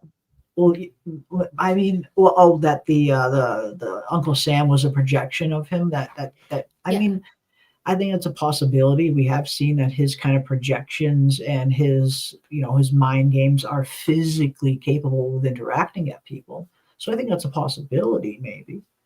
Yeah, who knows? Who knows? But yeah, him being in two places is wild if he really can. Absolutely wild. I would think like it's his house, like it's the sewer. So he's like, listen, this is my house. I do what I want. I have projections of myself. 100 people could walk in and I will just confront them with whatever their greatest fear is. Because not only was he Uncle Sam, he was Maddie and he was Leroy's wife. So he was doing multiple things at once, but I kind of excused it away as it's his house, like he's gonna be Yeah, strongest and most yeah. powerful when he's in his realm, Mhm. and he has the people floating. Maybe that's making him be able to multitask. That's how I kind Mhm. of excused it away. Yeah, and then he's Maddie, who's upstairs in the real world, up above Derry, not in the sewer. Mm. So it's definitely interesting how what they're doing with Pennywise and what Pennywise is capable of here on the show versus what we usually know him to be capable of. They're definitely adding some things for sure. Yeah, he's a multitasker. He's a multitasker, that Pennywise. Yeah. Oh, he was Grandpa too, but the Grandpa didn't seem like it was like a physical form that was in like the real world. That seemed like that was taking place inside Dick Halloran's mind, because the Grandpa had Dick Halloran's box, which is located inside of his mind. So while he was doing all of this other stuff, he was mentally inside Dick Halloran's mind at the same time. So not so much another physical form, but definitely another mental form where he's also inside Dick's mind while he's doing all this other crazy stuff. So yeah, he's got, we got Grandpa version of it inside freaking Halloran's psyche, and then we got all these other versions in the sewer and Maddie up in Derry. So a lot of different, lot of multitasking going on here from Pennywise, for sure. A lot of multitasking. Yeah, the one that smiled and then disappeared, the guard. We see when Ronnie's father is getting loaded onto the bus at Shawshank, we see the one guard kind of, and even Leroy's wife sees the guard, how creepy he looks. And you see the patented Pennywise smile and those patented Pennywise teeth. Yeah, that definitely looked like that was him as well. Which, So by the way, didn't you think it's like so convenient that right before he's about to get to I can't pronounce it, Shawshank, Shawshank, um, Shawshank. it's a Isn't tough it one. so convenient that he's Yeah. on the way there and the bus just happens to have an accident and he happens to be one of the only ones that gets away? Right. I Yeah. felt like that's a little convenient. When they Mhm. first said it, I thought, oh, they're gonna say that there was an accident and he happened to be one of the only ones that passed away because they have been wanting to get him, regardless if he's guilty Uh-huh. or not. They want to get him. So I thought this is the way they're gonna excuse away killing him without letting the due Ah, process, go through. okay. But no, they say he escaped. So that's not making sense. It's like, well, Uh-huh. that's convenient.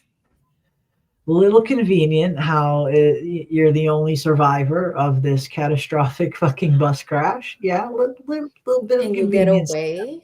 just a little bit. You just happen to get away, and you happen to contact your lover, and she just happens to come and meet you in the woods. Yeah, a lot of sus going on there. Lot of sus Do you going think Pennywise did that? Did Pennywise maybe cause the accident because he wanted him to go to Periwinkle? on. I don't know.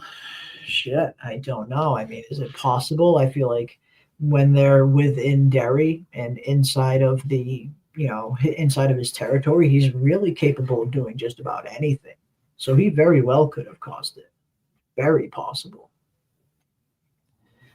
Very possible. Yeah, Andre thinks he could have. Yeah, yeah, he very well could have.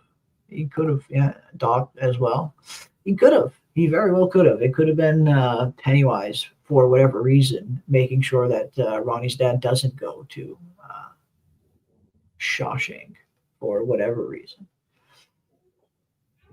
But I guess we'll see. I guess we shall see. What's in the box? Yeah, I mean, the box is interesting. Again, we don't really know exactly what's in the box, but if we're going based on the history of the kind of Stephen King universe and how it's set up, we've seen these boxes before in other films and in other novels. In particular, the continuation to The Shining, Doctor Sleep. We find out that Danny, young Danny from The Shining, after he's all grown up 30 years later, he's still in contact with a dead version of Dick Halloran. Dick Halloran's dead at this point, but he still communicates with Danny because they both have the shine. Danny can see dead people. And Dick teaches him this trick and to kind of lock away things that he's afraid of, lock away things that are becoming a threat to him. Because after they shut down the hotel in The Shining, after the events of The Shining, the spirits start to reach out. They start to reach out from the hotel, and they're reaching out for Danny. So much to the point where so much to the point where the ghosts from the hotel are literally showing up inside Danny's house, inside his bathroom. So Dick gives him this ability to kind of lock them up inside a box inside of his mind to keep himself safe and to keep them locked away. And he learned that trick from his grandmother, where Dick's grandmother taught him about the box trick. So whatever was in that box is something or multiple somethings that Dick Halloran has been locking away psychically and mentally in his mind. Fears, evil spirits, it could really be anything. But I imagine it's probably going to operate along those lines, similar to how Danny's box operated in Doctor Sleep, where he could lock away evil spirits and let them out if he wanted to as well. And we saw here, Pennywise seemed to get the box open. So whatever Dick was hiding away in that box, it's free. Yeah, and you know what? Talking about the box and the shining, I know that you mentioned previously that Nathaniel or Taniel could also potentially have the shining. Would that I thought explain why he before was watching able to this episode, lie? yeah, before watching this episode, I might have thought that. I don't think it anymore, though. I do. I think Ah, that he probably does because he was able to lie to him.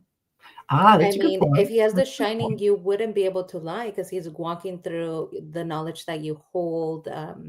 You're just, you're not able to lie. But the fact that he said, I know what they wanted and I lied, I in fact led them to Pennywise instead of where the pillars are, that means that you have to have some sort of power, right? I would assume. So I'm thinking maybe he does. Mhm. Maybe, maybe he does. Maybe he does. Maybe he does. Yeah, I mean, Dick Halloran is a powerful psychic. So if you're able to resist him on some level, maybe there's, the way it's described, that everybody has a little bit of shine in them to some certain extent. Almost everybody has a tiny bit of shine in them, but only some can really kind of shine like Danny could, like Dick Halloran can, like Abra Stone could. So yeah, I mean, it's definitely a possibility. It's definitely a possibility that Tenniel could have a little bit of shine in him for sure, for sure. But yeah, in terms of what's in the box, yeah, I have to imagine whatever Dick Halloran has been locking in that box for who knows how long. So there could be a whole nightmare, a whole slew of nightmares in that box for all we know. But I imagine we'll find out. I imagine we'll start to find out because these are things that Pennywise can now use against him. And I do remember one little bit of dialogue from one of the trailers that got released not too long ago, where we hear Pennywise saying in his creepy voice, "What's the matter? Seeing things?" And I think that's directed at Dick Halloran, where Dick Halloran's going to start seeing kind of all of this stuff start to come back. And even Dick Halloran gets to a point where he feels like he's losing his mind. We hear that in the mid-season trailer that they dropped last week, where he says, "It got inside my mind. You got my mind all effed up." And he's pointing a gun at someone, maybe even General Shaw. So Dick's going to be in for it. Psychically, mentally, psychologically, Dick's going to have a very tough time, I think, over these next few episodes. And that's too bad. And we know, right? It's all going to culminate. We know because of the trailers. In Dick Halloran's his little place that he has with all of his friends. Yeah. What do they call that bar? Ah, They gave them a place, uh-huh. right? Well, the little bar that they were cleaning up and they're Oh, trying to get the black away. spot. Exactly. Yeah. So we know that that's going to end there because we've seen it in the trailers. Like we see Yeah. a huge fire. We Yeah. know that that's coming. So that's probably when they're going to have that interaction one on one where everything is going to, you know, come ahead. And we'll Mhm. see if he's able to overcome Pennywise. But his grandpa here he was so scary to me. He Creepy. wasn't, an entity or anything, but you definitely got the sense that he was a real person who, when he was a child, traumatized them. And Yeah. that was very scary because it's kind of hinting at real life and what he potentially went through in the real world. And that was way more scary than any of the other things that Ed has hinted at. It was like Mhm. terrifying seeing him approach him and the way that he was so afraid of him on a level where it wasn't paranormal. It was like a trauma response. Mhm. Yeah, you could definitely tell that this was Pennywise pulling this fear out of Dick Halloran's mind and using it against him. He took the form of his grandfather for a reason because yeah, you're 100% right. It seemed like there is some deep-seated trauma there, some psychological issues there that where it seems like Dick Halloran's grandfather probably wasn't all too good to him just based on this little bit that we've gotten. And yeah, Pennywise pulls that out of his brain and uses it to his advantage to get Dick's freaking box open. Get Dick's box open. Jesus. Mhm. Well, Oh, well, fuck. I'm it gonna have to start reminds me of calling him that like Hal. SNL skit. Yeah, I'm gonna have to I think start that's what calling. people are talking about in the chat. Yeah, I'm gonna have to start calling him Halloran from now on. No more Dick. Hollering. Halloran's box instead of Dick's box. Yeah. Fuck me. I walked into that one. But yeah, it's he was creepy. He was sufficiently creepy in this episode, the actor playing the grandfather. And this is another interesting one as well, you know, because as Elizabeth brings up, Danny had several boxes, not just one. Like Danny had like that whole freaking maze filled with boxes inside of his mind over like the 30-year time period. So Dick only had one box so far as we could see. Wonder if he has several. And I agree that Danielle may have some more shine in him than the average bear. Yeah, he might. He might have a little bit more in him than than most people walking around. And he has intimate knowledge of it. He's been part of a tribe that has been guarding him and keeping him secret, or as secret as they can, to the outside world for 400 years. So it would make sense for someone like that to develop maybe a little bit more shine than your average person, someone that has a better influence and knowledge of the supernatural. So yeah, I could see that. I could definitely see that. But yeah, it's going to be very interesting to see what was in that box. But in terms of, does Dick have multiple boxes? I don't know. I mean, maybe not yet. Maybe this is the only box Dick has up until this point. Maybe he goes on to start filling up more boxes the older he gets, because we know he lives to a very ripe old age. This is a very younger version of Dick Halloran. But no, that's an interesting question. Is this the only box he has in his mind, or does he have multiple different boxes like Danny did? I don't know. I don't know. And it's a lot smaller too, which is another interesting thing. Like Danny's boxes were all huge, like big enough to fit a person. They were boxes. They were fucking trunks. This is just like a little mini lockbox, which makes me wonder if it's something else entirely, and it's not maybe some kind of evil spirit or something, that it's just something kind of small that Halloran fears, maybe, that he locked away in his brain. Because the box is super small. Super, super, super small. But I don't know. I guess we shall find out. We'll find out. I mean, if they're throwing this whole concept of Halloran having, a similar box, which we knew he did, but if they're throwing this concept into the show, very kind of akin to The Shining, I have to imagine we're going to see more from the box and what was really inside of it. I have to imagine we'll find out what's in there before the season ends. But we shall see. We shall see. But yeah, overall, I thought this was a pretty good episode. I thought this was their best episode that they have done yet.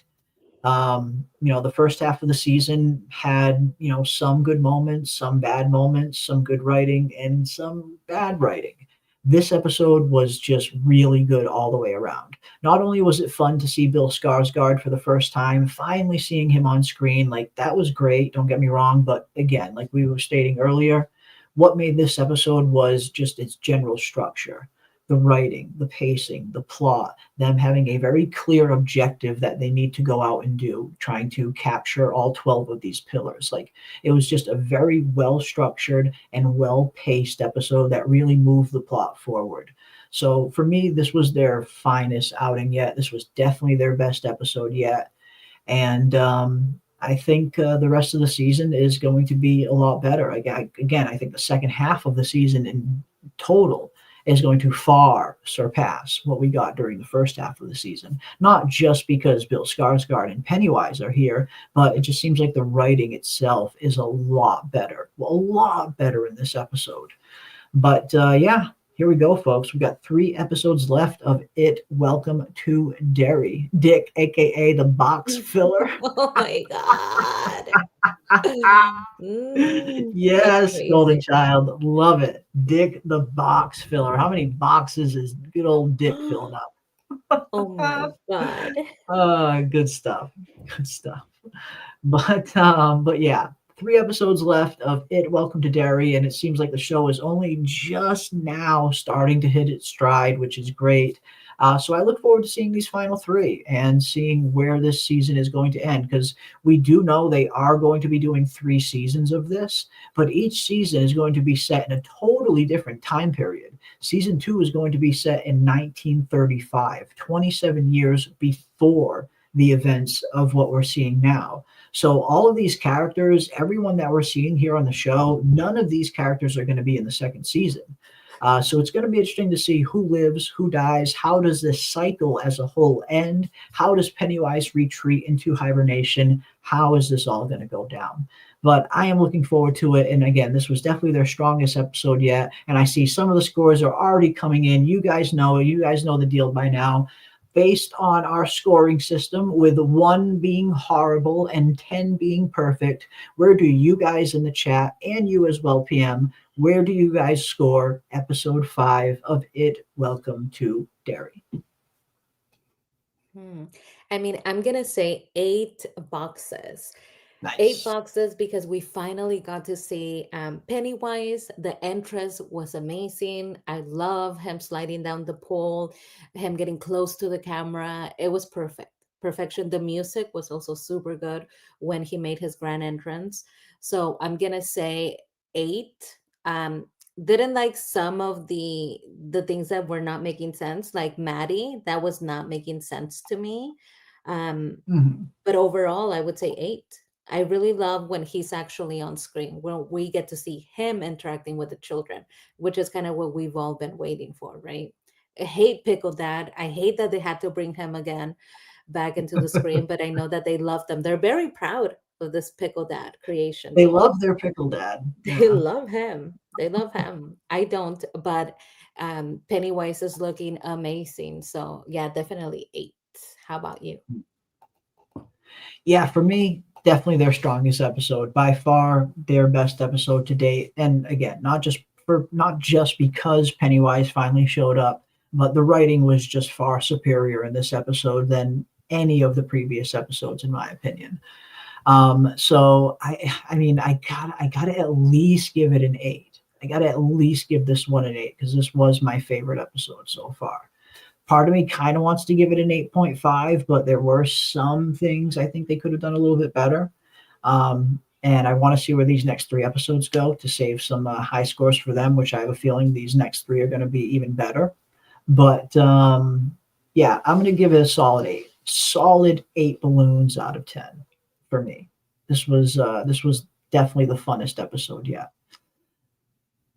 But for me, I'm holding out because I really want to see the fog episode, which is probably going to be coming either next week or the week after, where we have this just giant blanket of fog that comes over the whole town of Derry, very Stephen King's The Mist-esque. And from the scenes that we've seen in the trailer that take place during that fog, that episode is going to be absolutely nuts, it looks like. So I'm looking forward to seeing where this goes. But for me, solid 8. Got to give it at least a solid 8 out of 10. Oh, yes, that's when he's gonna do his Pennywise stride towards March, right? That's another thing I really want to see. And him, of course, engulfed in flames. That's Yes. another really like aesthetically pleasing shot that we get in the trailer. So we have some really good ones coming up. And I'm waiting for Periwinkle. It was so cute, the pictures that they released of Periwinkle and her story. Now that you showed us what's coming up, it's probably going to be the next episode where we get to see Periwinkle's Yep. story. I'm still, Yep. really hoping that her dad was a good guy, that he was not a serial killer. So I'm waiting with anticipation because there's that theory out there that he might have been a bad guy and a serial killer. I'm hoping that he wasn't, that he was just a good dad, hopefully. Mhm. Yeah. Yeah, we shall see. I mean, like you said, it looks like next week we are going to be getting some Bob Gray scenes, like at least some. Again, anyone who's seen the trailer for episode 6, Bob Gray is making an appearance next week. So yeah, I imagine we'll get some Bob Gray scenes. I imagine we'll get some Periwinkle scenes. I imagine we'll learn a little bit more about Ingrid's character and who she really is. Is she really the daughter of Bob Gray? Is she someone else? What is her connection to Pennywise? What is her knowledge of it itself? Looks like we're going to be diving into the past next week, so I look forward to that. But it looks like we're getting a mix of both. Looks like it's not just going to be like a full-on flashback episode. The current plot in the current 1962 timeline is also going to be moving forward as well. So we got a nice mix of diving into the past next week and seeing what comes next with these characters as well. So yeah, I'm looking forward to it. Looking forward to episode 6. And of course, I will be diving super deep into the episode 6 trailer, and I will be putting out my episode 6 trailer breakdown up on the channel either tomorrow or the next day, the latest, like we usually do. So definitely be on the lookout for that. And then, of course, we also have Pluribus coming up this week. Apparently, we're getting Pluribus a little early this week, which was some news to me. It looks like we're not going to have to wait until Thursday. I think we're getting Pluribus a day early or something because of Thanksgiving coming up. So it looks like we're going to get a little early Pluribus debut for episode 5 of that as well. And I'm sure we'll cook up some kind of live after show or some kind of live breakdown the day after at some point. So be on the lookout for that. If you guys haven't seen Pluribus yet, I would highly recommend checking it out. It's a really interesting show. It looks like it's heading into some pretty interesting places too. Very new and original concept. So check that one out. And of course, we will be right back here next week, same time, same place for the It Welcome to Derry episode 6 live after show and discussion. And until then, folks, stay safe out there. Keep those tinfoil hats on, and we will see you on the next one. But you know what they say about Derry. No one who dies here ever Really dies. You convinced everyone to come and see me. Because you're such a good friend. I've always wondered how you taste. Take my hand.